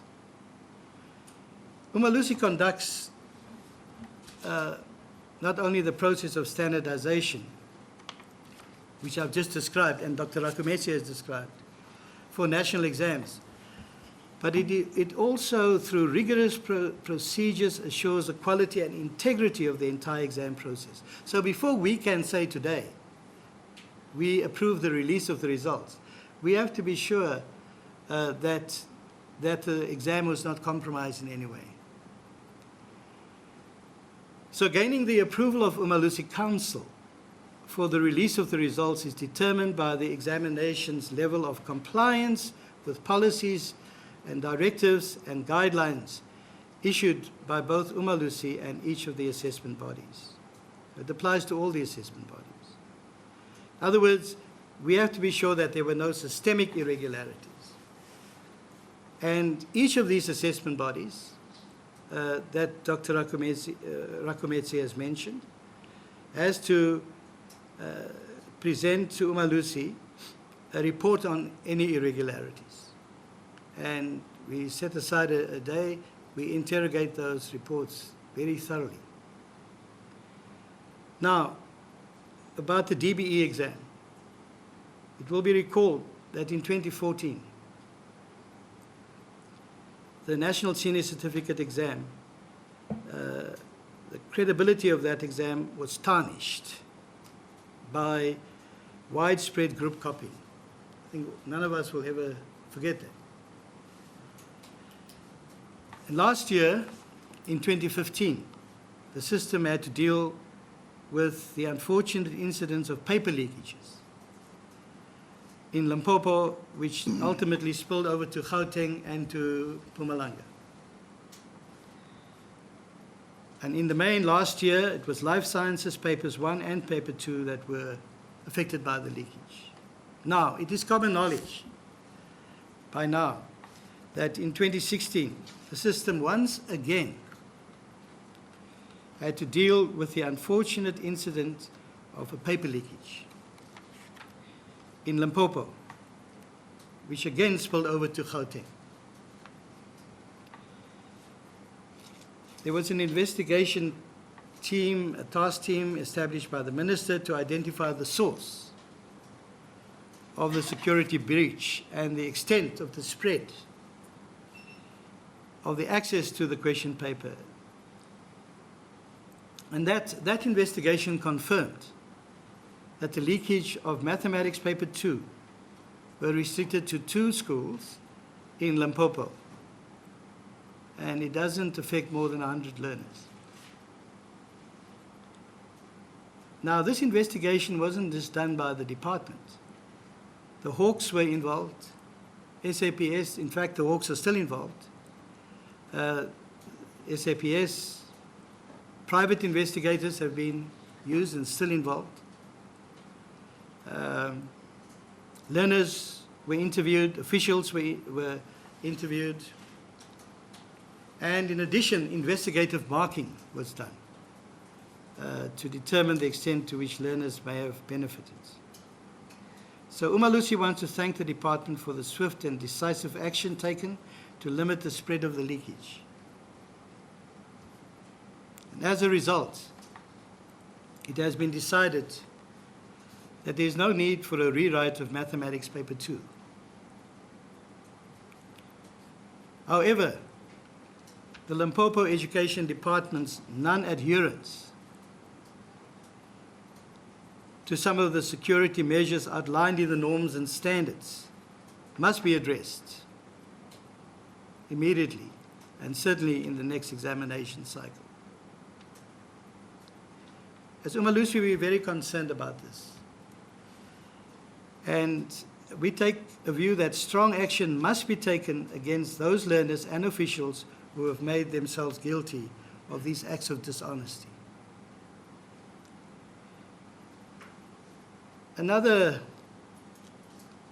So I just want to say that Umalusi will not approve the release of the results of all the implicated learners, although the investigation is continuing. Group copying. I mentioned this earlier, and I thought we would never mention that again. But it is with bitter disappointment that we note that the evidence from the DBE indicates that the phenomenon of group copying has not been completely eliminated. It's still wiggling its tail.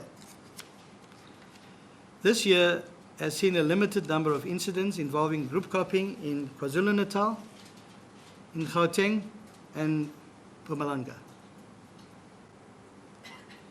The investigations are underway, and the results from all the implicated centers will remain blocked. On behalf of Umalusi, I want to again extend a serious warning to those who are involved in acts of dishonesty that drastic measures will be taken against them. Already there are people that are incarcerated this year because of that. And when the investigation is completed, more people may be incarcerated.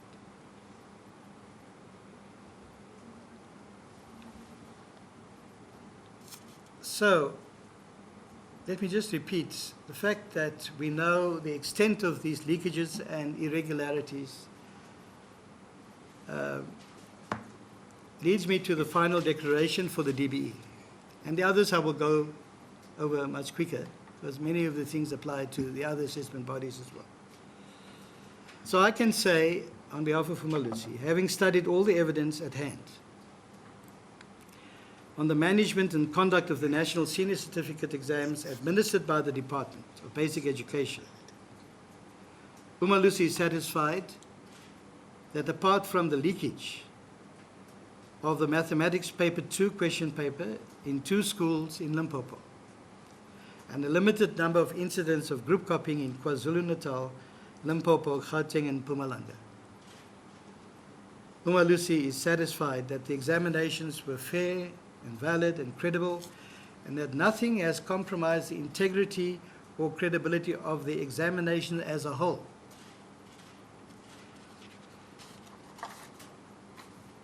We commend the department for running a successful and credible examination process, and accordingly we hereby approve the release of the 2016 results of the National Senior Certificate exams administered by the Department of Basic Education.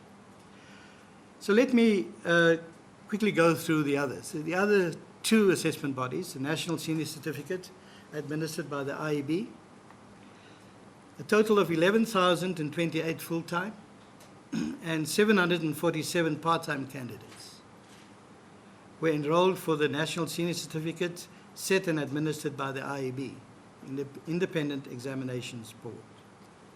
61 subjects were presented for standardization, and after moderation, raw marks were accepted for 49 out of the 61 subjects. That represents 80.3% of the subjects for IEB were taken as raw. Upward shifts was effected on 7 subjects, and downward shifts towards the average historical learner performance for 5 subjects. And we, again, there were, for the IEB, a few instances of technical irregularities that they reported, but we are happy as Umalusi that nothing has compromised the integrity and credibility of the November 2016 NSC exams, and there were no real big issues. We are satisfied that the examinations were fair and credible, and would like to commend the IEB for year-on-year running a successful and credible examinations process. And therefore, accordingly, we approve the release of the results for the NSC administered by the IEB. The National Senior Certificate administered by Sakai, there were 1,713 candidates that were enrolled for the NSC exam set by Sakai. A total of 28 subjects only were presented for standardization, and of these, raw marks were accepted for 16 out of the 28 subjects, which is 57%. And of the remaining subjects, upward shifts towards the norm was effected on 9 subjects, and three were adjusted mainly downwards. And as in the case of IEB, Umalusi is satisfied that the examinations were fair and valid and credible, although there were a few instances of technical irregularities as reported, but nothing has compromised the integrity of the exam as a whole. And therefore, Umalusi would like to commend Sakai for the manner in which they have run the exam, and we approve the release of the results of the NSC administered by Sakai. So that was the NSC, and then there's another qualification, the GETC, which is ABET qualification, level 4. Firstly, it's administered by the DHET. It's also administered by IEB, and it's administered by an assessment body known as Benchmark.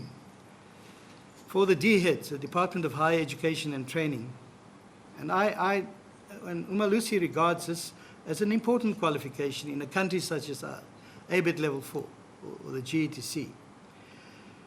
There were 76,916 candidates enrolled for the GETC, that's ABET Level 4, for the DHET.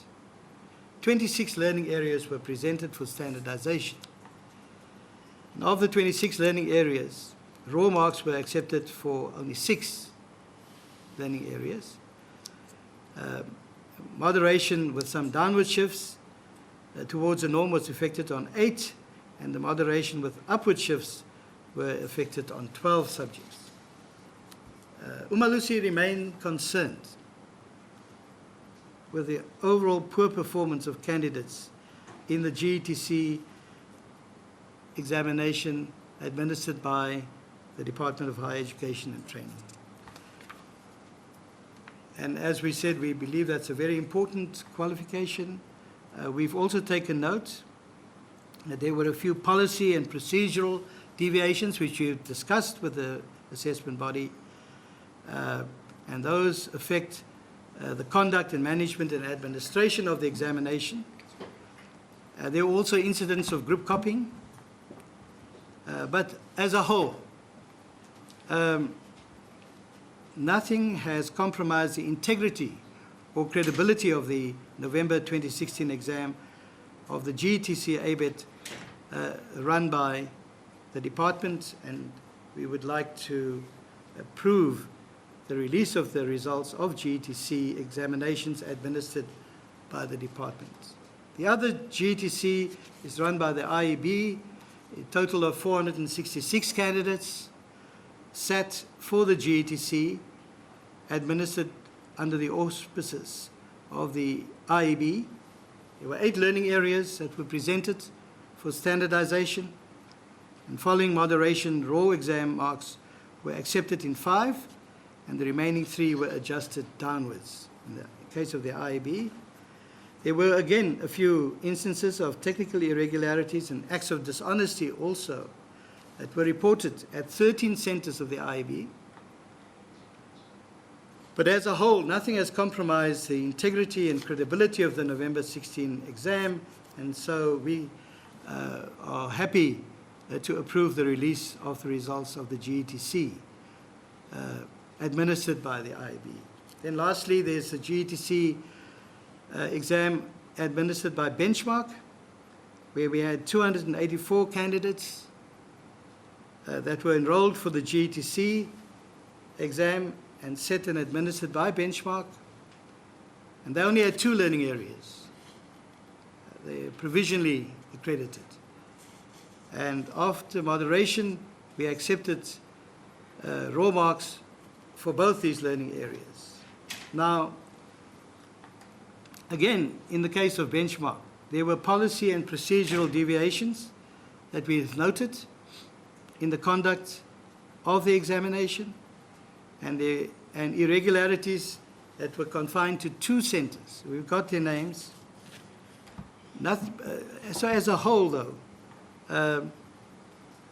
we are satisfied that the examinations were fair and valid and credible for Benchmark, and we accordingly hereby approve the release of the results of GETC administered by Benchmark. And finally, we go back to the DHET, and we start with the National Certificate Vocational, NCV, levels 2 to 4. These are done at the TVET colleges. In total, 184,086 candidates were enrolled for the 2016 NCV levels 2, 3, and 4. A total of 256 subjects were subjected to the standardization process, and Umalusi accepted raw marks for 102 of those 256 subjects, which makes it 39.8%, and downward shifts towards the norm were affected on 81 subjects, and upward shifts on 34. In 39 subjects, no decisions was taken due to low capture rate. Dr. Rakometsi has spoken about that. The Department of Higher Education, for all its qualifications, has a problem with capture rates. We, therefore, provisionally will standardize those, but we can't make a final decision unless 95% of those results have been captured. Nevertheless, we've taken note of incidents of group copying. There were also challenges experienced during the printing and distribution of question papers for the NCV. There were non-submission of ICAS evidence at some centres, but they were limited, and so there were no systemic irregularities that might have compromised the credibility of the NCV levels 2, 3, and 4. And so Umalusi is happy to release the results of the November 2016 NCV levels 2, 3, and 4 administered by the Department of Higher Education and Training. The final qualification is what we call NATED, that's N2 and N3, where we had a total of 90,444 candidates that sat for the N2 and N3 examinations in 2016. And there were 59 subjects that were presented for standardization. Raw marks were accepted for 20 of those subjects. 14 were adjusted mainly upwards, and 14 subjects were adjusted mainly downwards. 10 subjects were not standardized for reasons that I've explained earlier. Part of the NATED is something called business languages as part of the NSC for colleges. And there were 4 instructional offerings presented, and we accepted raw marks in all 4 cases. And so the final declaration that Umalusi wished to make is the following, and it's important that although we approve the release of the results of NATED levels N2, N3 exams, the DHET is required to block the results of the 2 leaked question papers, the centres, as well as the results on the candidates and centres implicated in irregularities. And that is Kumanani Business College and City View College. Those 2, the results will be blocked for those 2. Ladies and gentlemen, in concluding, I want to say that brings us to the end of the release of the results. I want to just say that we will continue as Umalusi to strive for a system that maintains high quality standards in the interest of South African learners. And the Council is fully aware that some of our learners have to overcome some overwhelming difficulties in order to achieve a qualification, particularly the grade 12 exam. And so we spare no effort in ensuring that we strengthen our education from the bottom up and continue to strive for excellence in teaching and learning, because we just simply cannot depend on the standardization process to bring about improvement in the classroom. On behalf of the Council, I wish to extend our hearty congratulations to all the learners who have done well in the examinations this year. Congratulations also to their teachers, their parents, their guardians, and all those who have supported these learners in their studies. And to those who have not succeeded, there is another chance for you next year. So work hard and do well next year. We wish you all the best for 2017. Thank you very much. Thank you, Brother. Thank you, Professor Volmink. Ladies and gentlemen, I will now open the floor for questions. Before you ask your question, could you please just introduce yourself and indicate the media house that you represent. The first round of questions, please. Yes, ma'am. You are noted, ma'am. I'm Virginia Kepler from the Citizen newspaper. Sorry, Virginia Kepler from the Citizen newspaper. Dr. Volmonk said there were 6 subjects in which there was no progress, if I have it correct there. And I know that one is maths. What went wrong and what is the other subjects? Oh, Should we take the questions? we'll take the 5 questions and then we'll come back. Okay. Yes, the next one, please. Hi, my name is Giovanni Majani from ANN7 and I'm the reporter. Prof, I'd just like to find out, you've spoken about maths and how it hasn't improved. We also know that it's now 20% to pass for like grade 9. Don't you think that this will have an impact when they get to matric? Thank you. Thank you.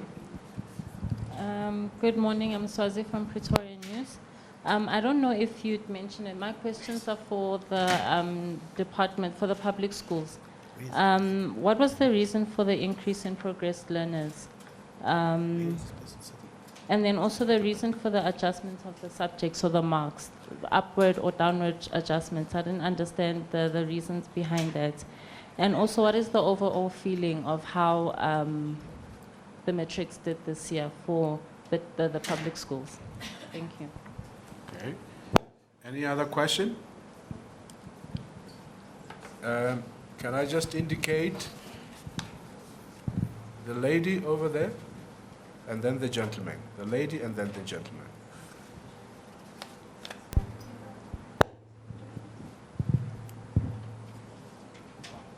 Okay, thank you. My name is Pelane Pakhadu from Eyewitness News. I heard something about we understand that the Hawks are involved in the investigations in Limpopo and Guyana and so on.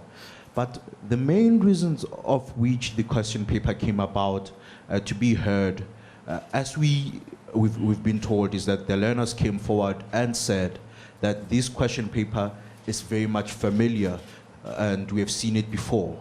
And we feel that this will be wrong for us to keep quiet. I stand to be corrected. But however, if you say you have not approved the release of their results, what are you saying to them? What are you saying to other learners as well? Whistleblowers will have their results withheld? Thanks. Thank you. Hi, Slee from Jacaranda FM News. Anyone can answer this question. I just want to know with regards to the exam leak. I mean, does Umalusi not think maybe there are some weaknesses, maybe technologically, should I say, with DBE being able to prevent such leakages happening? Because, I mean, with iPads, cell phones, I mean, really technology seems to be DBE's #1 enemy right now. So, did you identify that as a problem or not? Those are 5 now. Yes, we will keep it to 5 for now, 5 questions, and then I'll give over to the panel to answer the questions. Thank you. So the first question was about which are the subjects for which there are no progress learners. I don't think it's anything sinister about that. It just happens to be the case that in the case of isiNdebele, home language, Tshivenda, home language, English, second additional language, Setswana, second additional language, isiXhosa, second additional language, and Tsitsonga, first additional language. There were no progress learners. Nobody was promoted. So it just happens to be like that. There's no specific reason for it. There are subjects, though, that had high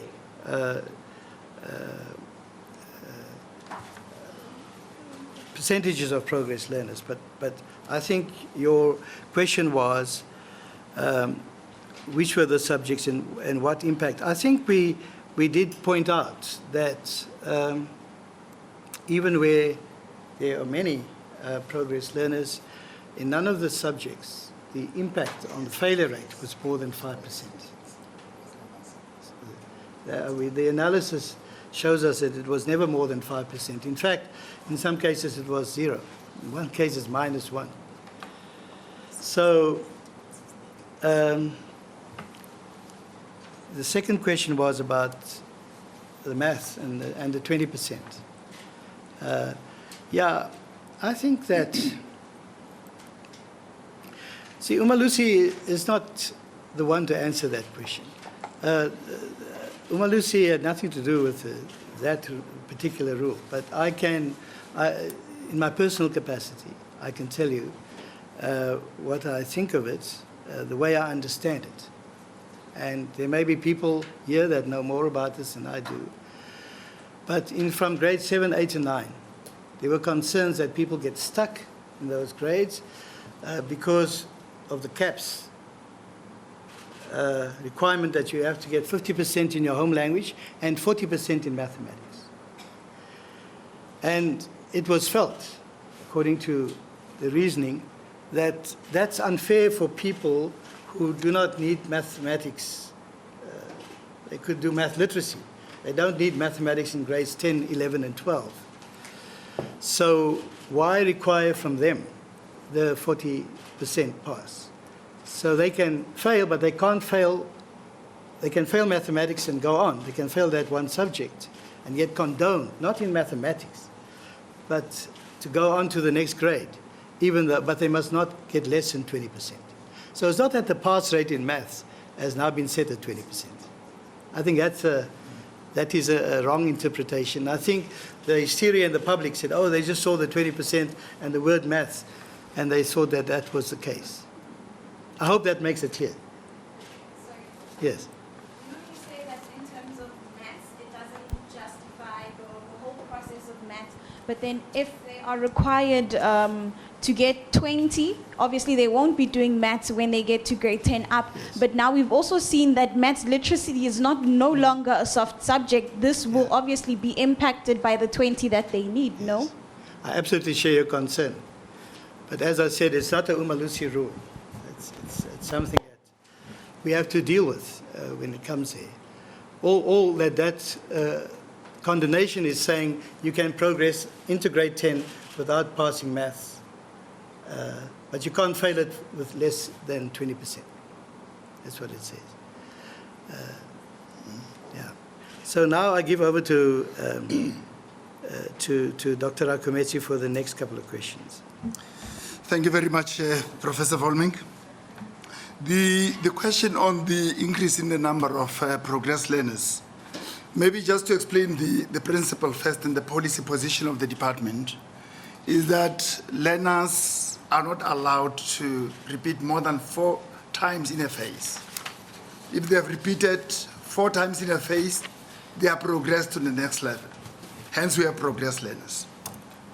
Now, what this means is that this policy has always been there, but it has not been consistently applied by the department over the years. It was only in the last 2-3 years that they have started applying it consistently across the provinces and also coming to clear policy positions, hence the increase that we see. Previously, as we would be announcing the results, we would not even account for the progress learners. We were quiet about them because it was not something that was closely managed. They have always been there. It's just that now there is consistency in the application of policy and also that we are beginning to single them out.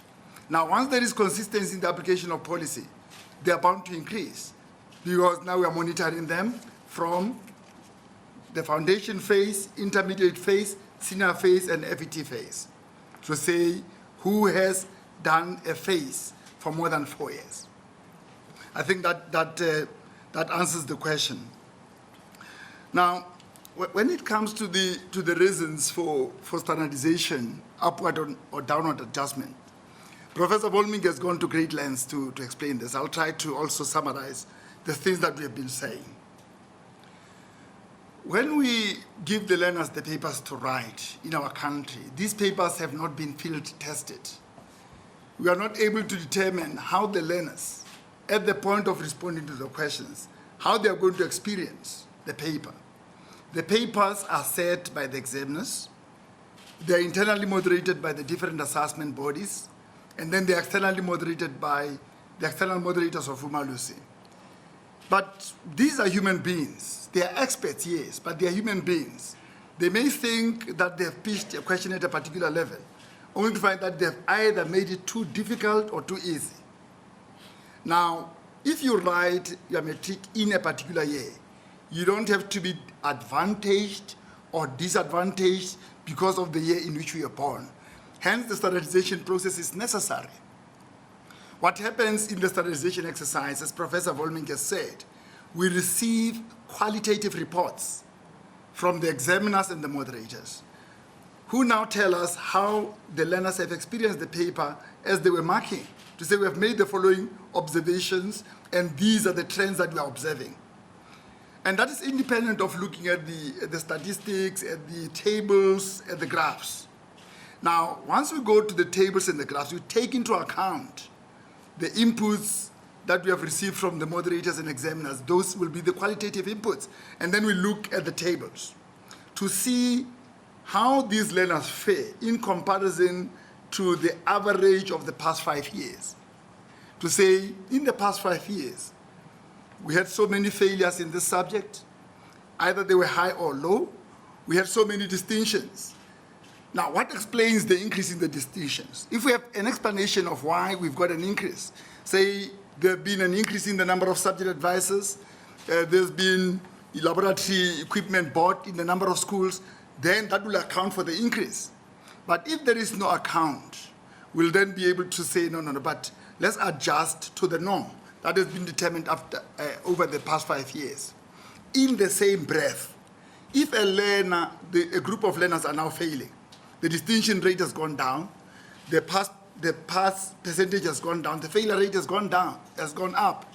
What we do is we consider the qualitative reports, and then we look at the raw marks of this particular year to say, where do the raw marks put the failure rate?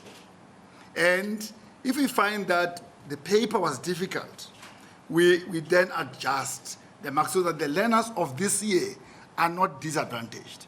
That is in summary. As Professor Volming has said, he's got 10 years dealing with this. It is not easy to summarize the standardization process in 5 minutes. It's an elaborate process. It's quite involved. And also, Prof mentioned the whole notion of pairs analysis. To say, we look at a subject, say, like mathematics, and look at the subjects that compare with mathematics like accounting, like physical science, and say, this child has performed, this group of children have performed in this fashion in mathematics. How did they perform in accounting as a related subject and physical sciences? That will tell us if mathematics was either too hard or too easy. Those are the pairs analysis.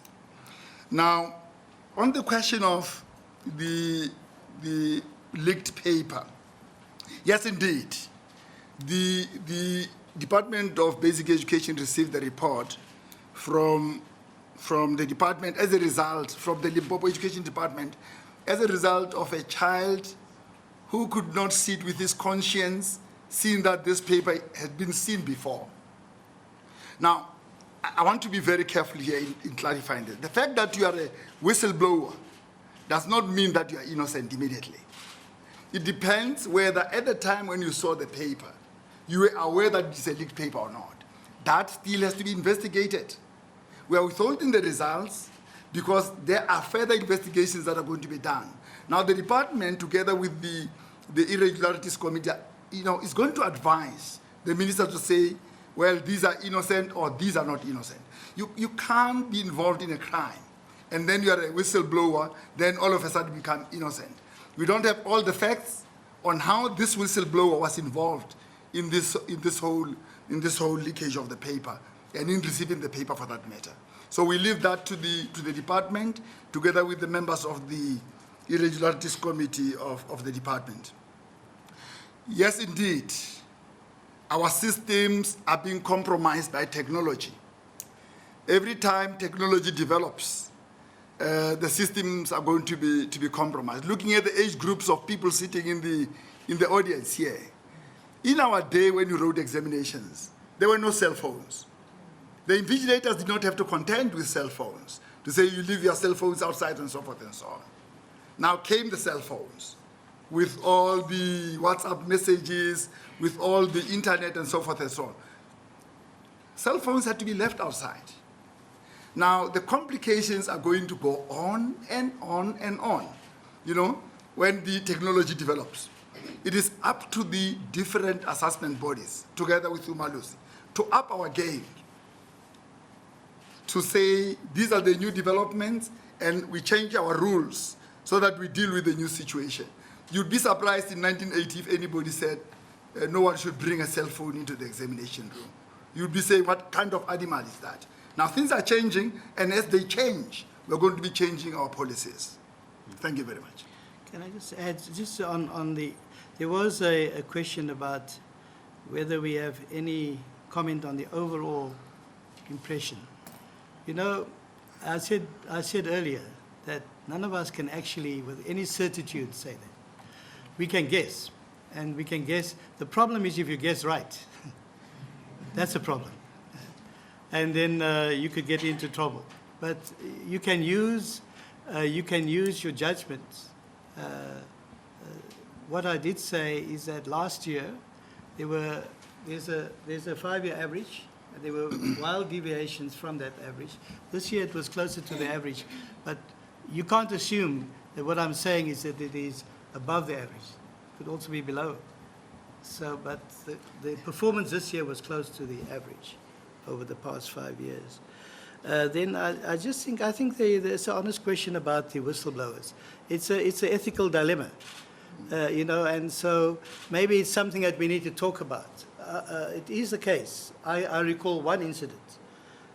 Dr. Akumetsi and I, and Ms. Faith Ramutlani, we were asked to come through to 2 years ago, to KwaZulu-Natal. And there was a matric student there that was caught, but he became a whistleblower. And he told us exactly how that system of group copying works and how the collusion works. And he also pointed out how he would have passed had it not been that he was caught. If the teacher didn't say, do this, forget what you know, he would have passed. And we brought that to the attention of the relevant authorities. And I think we made the right decision in the end. But in the case of Limpopo, no, I'm not sure. I've listened to the report of the ministerial task team. We've all listened to the report, and I'm not sure what you said is supported by that report. That's all I can say at this point. Thank you, Professor Volmink. I will take another round of questions. There's a lady over there. It's Virginia again, the Citizen. Professor Volmink, you talked about group copying in KwaZulu-Natal, Gauteng, and Mpumalanga. I just wanted to find out, how did they copy? Did someone read the answers out to them? Or exactly how did it play down? Thank you. I saw another hand.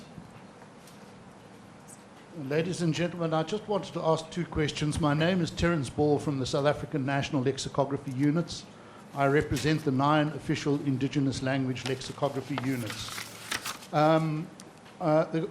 We would like to know whether it's possible to get a breakdown of the progressed learners by their home language. And also, whether it's possible to request of the Western Cape and the Gauteng Department of Education, who annually kind of do a little dance around one another because they have achieved the best results, to indicate what the pass rate of their first additional language learners is. The reason I ask that is that obviously those 2 provinces have the highest number of learners privileged enough to write the examinations in their mother tongue. And I think it's important for us to understand the performance of first additional language learners, English first additional language learners in those provinces. Thank you. Thank you. I had noted another hand in front. All right. Any other question? Thank you very much.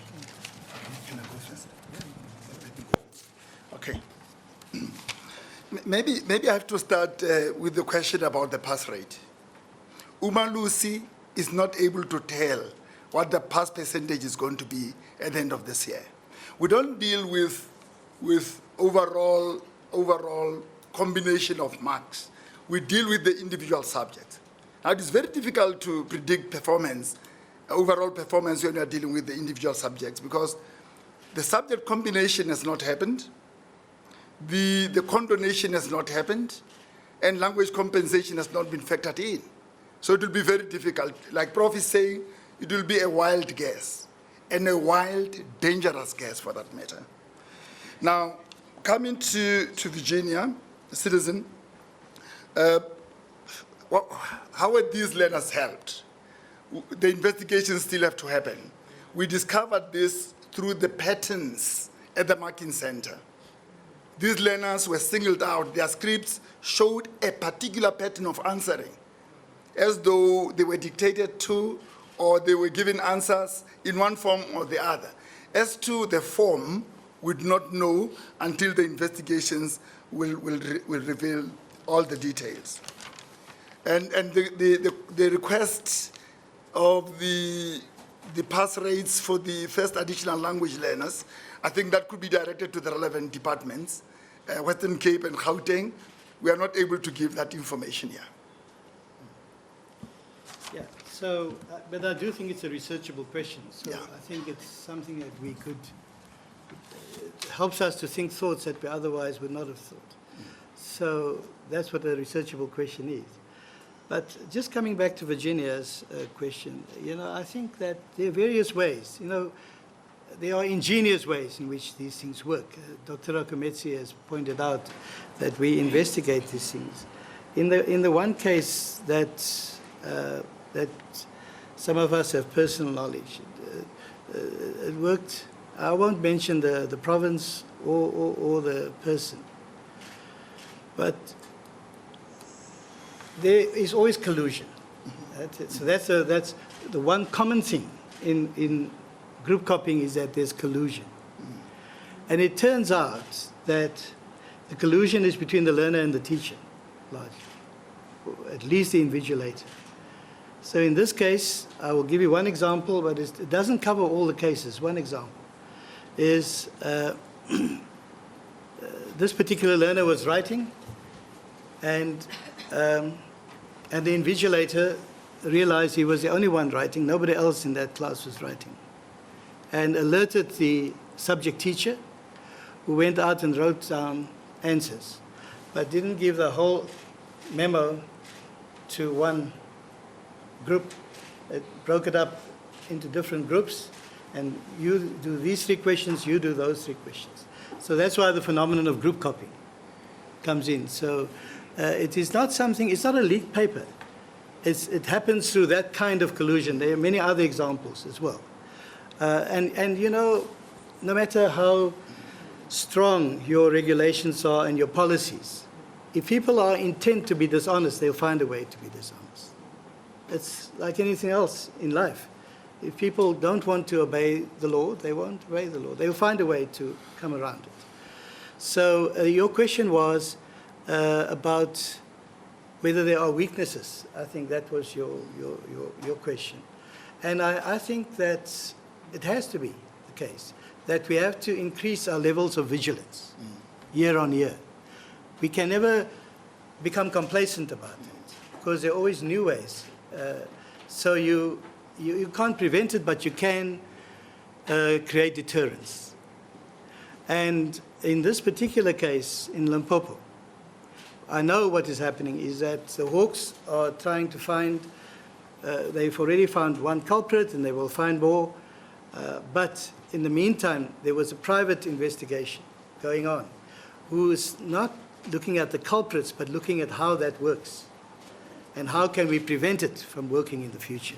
I think that's a great thing. So we will learn. I think it's an important question, but we will learn from the outcomes of that investigation. Yeah. Whose results are being withheld? That 100 learners, no? Okay. Yes. Yeah.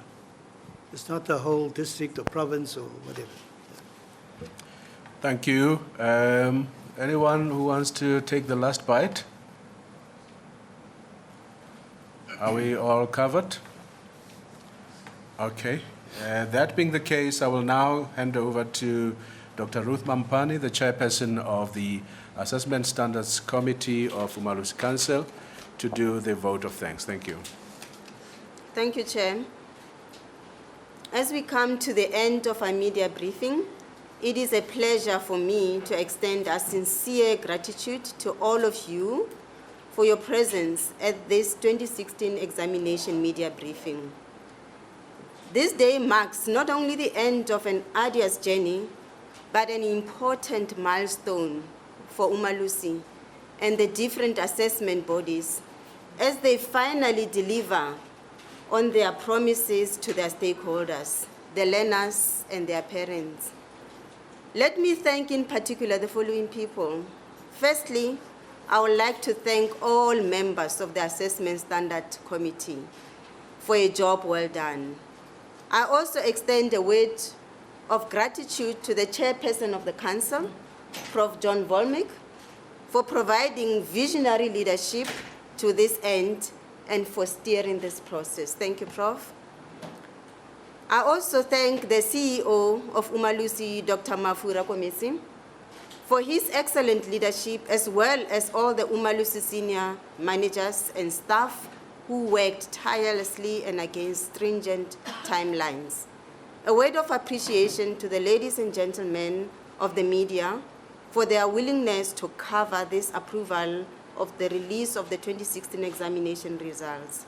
In conclusion, let me wish you all a pleasant and successful 2017 and a safe journey as you travel back to your respective destinations. Please join us for finger lunch after this. Thank you. Thank you. The copies of the media statement will also be available now. Thank you.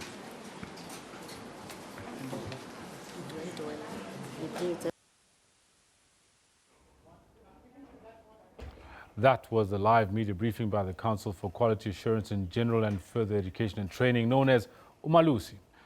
The body just held a media briefing in Pretoria on the status of the 2016 national exam results. The results in most of the provinces from around the country will be released next Thursday, and those of the Western Cape the next day. Later on, we'll cross to our reporter on the ground to distill the details released at that media briefing. Good morning to you.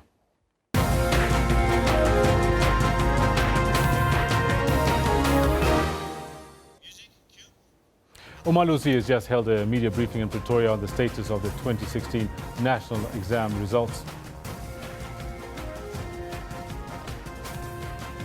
And the SANDF will hand over the remains of Private Umalusi Albert Mukotu to his family tomorrow during a ceremonial parade at the Waterkloof Air Force Base. And the Proteas are in firm control of the first test against Sri Lanka at St. George's Park. Having declared on 406 for 6, they have set the tourists a record run chase of 488 runs. Good morning, you're watching Newsroom. The Council for Quality Assurance watchdog Umalusi says there has been an increase in the number of promoted learners who pass through the system despite not meeting minimum requirements to obtain a pass.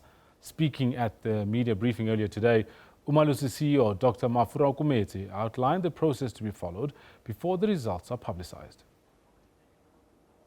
The standardization decisions are also informed by qualitative reports, which include marking and moderation reports.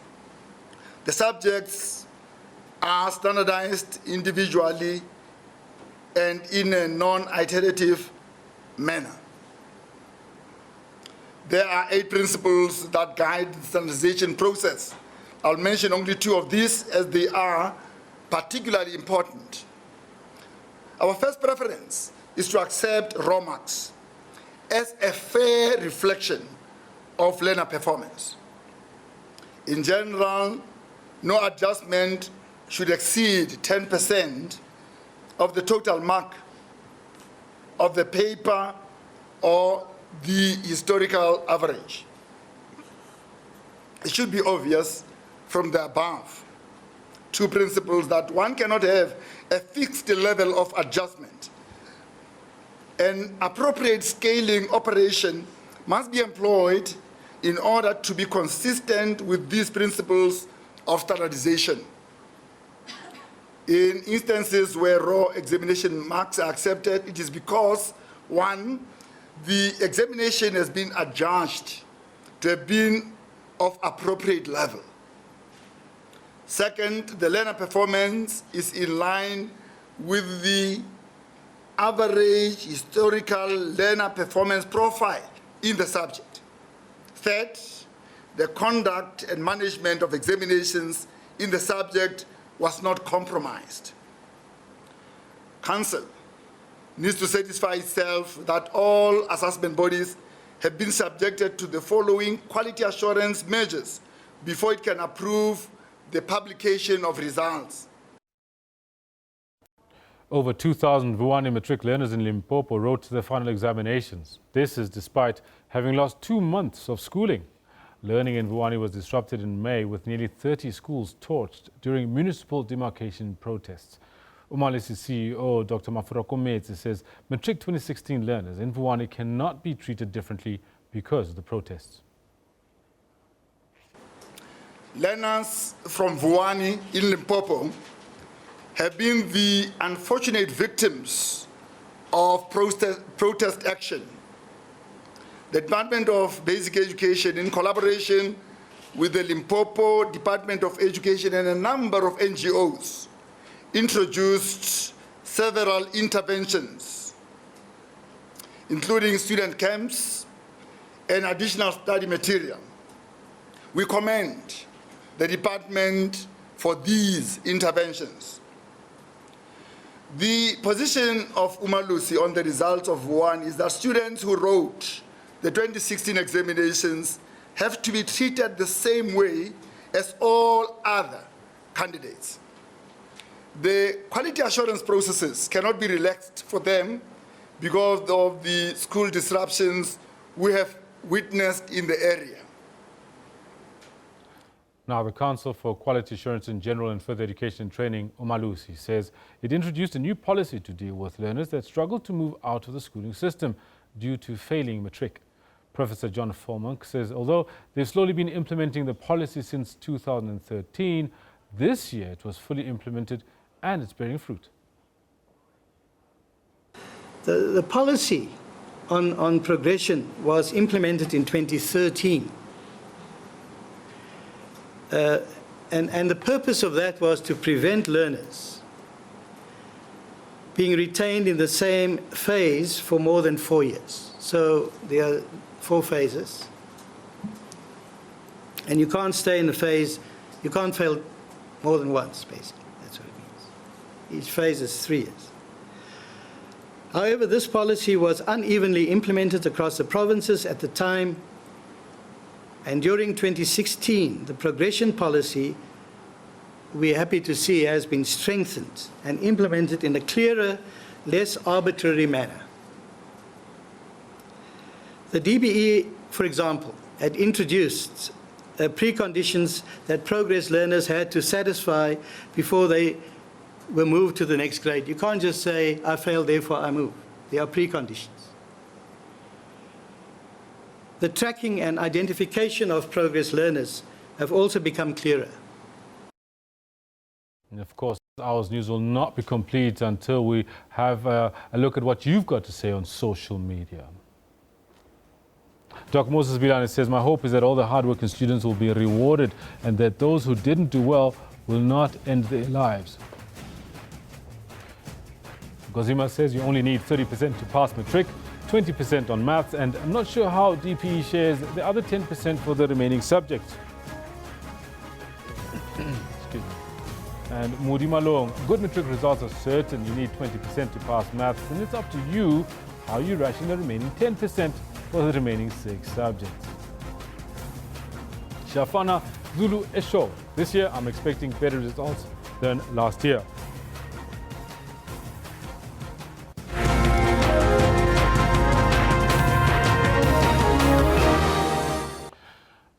it's time for sports. And right now we've got a cricket match on the go, a test match on the go out in St. George's Park in Port Elizabeth. Sri Lanka have been set a record run chase of 488 runs. This after the cock and captain Faf du Plessis had literally walked hand in hand to get themselves to a point where they had an unassailable lead. Right now we bring you live visuals and commentary by SABC Sport of that test match. Does he have an off cutter? Single. Oh, that was close. I'm not too sure whether that was a late response from Karunaratne or what this single was there anyway.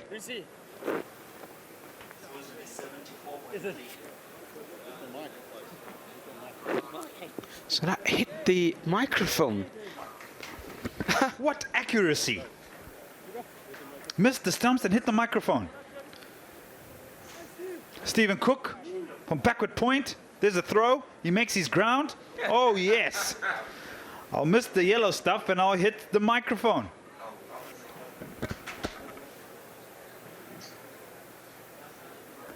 Oh, he's made his ground, though. He was safe. Wait.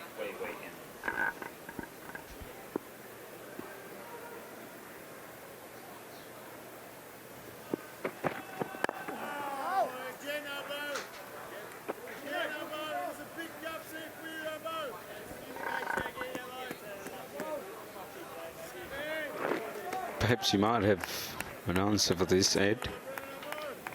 Once the ball stop swinging or stop doing anything, what do you revert to? What sort of a safety option that you go for? Left arm spin.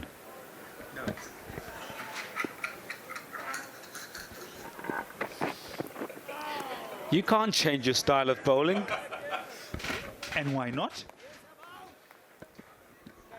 That should make for a few interesting, few more sessions between now and lunchtime tomorrow. Now going to other cricketing stories, Australia's captain Stephen Smith beat encroaching bad weather by a matter of minutes to post his 17th Test 100 as the host forged into a first innings lead over Pakistan on day 4 of the Boxing Day Test at the MCG.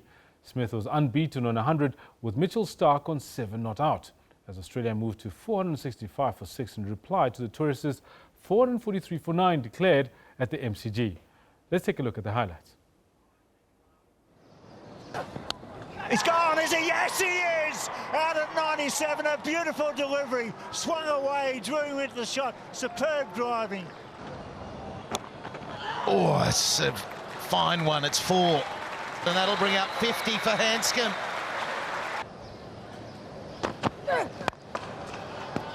Straight to cover, and he's gone straight down the throat. It was a fraction wide. Sohill breaks through. Got him, drew him down the pitch. That was an excellent piece of bowling. But just maybe a little bit over 2. Out. That's a beauty. That's the wicket Pakistan looking for. Cuts again. This time it's through. That should do it. Oh, well played, Stephen Smith. He's a hell of a player. Don't worry about that. That's 4 Test match hundreds this year. He's 17th for Australia. Are they going off or what? They are going off. It is a little bit dark. The lights, the artificial lights have really taken over. You can see the shadows a lot darker than what you normally see, and you can see 4 shadows. So that really indicates big that it is the artificial light have taken over. There you are, as you can see, all cricketing fans are spoilt for choice, what between the MCG as well as St. George's Park. Now, 5-time gold medalist and first Briton to win the Tour de France, Bradley Wiggins, has announced his retirement from professional cycling. In a statement posted on social media, the 36-year-old said 2016 is the end of the road for this chapter, onwards and upwards. Wiggins retires under a cloud of controversy. The British cyclist and his team, Team Sky, are being investigated by UK anti-doping because of a medical package that was delivered to Sky officials ahead of the 2011 Tour de France. The existence of the package came to light following a leak of the cyclist's medical records, including therapeutic use exemptions or TUEs by Russian hackers calling themselves Fancy Bears. Wiggins, who like Team Sky denies any wrongdoing, have been under fire for his applications to use a powerful steroid before his last 3 major road races. Just days before the 2011 and 2012 tours, and again just days before the 2013 Giro d'Italia, Wiggins had injections of triamcinolone that required a TUE because the drug is banned in competition. Cyclists have been accused of using the drug to gain a physical advantage because it's a slow-release steroid that adds weight loss, something that can be important to riders when contesting the climbs of the Grand Tours. Wiggins' first TUE to use the drug was dated the 29th of June 2011, 3 days before the start of the tour. The rider, then with Team Sky, was among the favourites to win before sustaining a race-ending injury in a crash. He won the 2012 tour, which started on the 30th of June. Just 4 days before that, on the 26th of June, Wiggins had a second TUE for triamcinolone.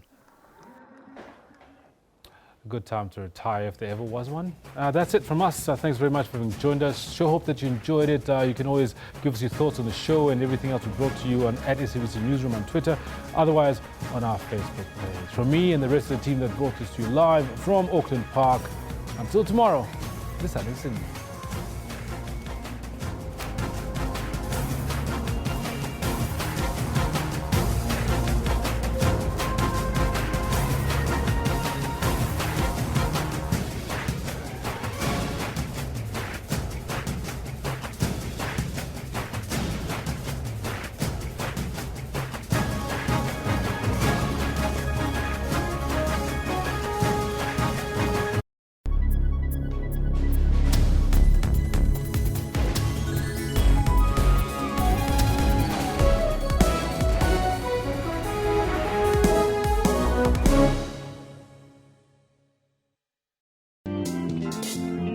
AIDS and poverty did not deter Mpumi's success. Being an orphan or coming from poverty or having seen what HIV and AIDS does to a person that you love,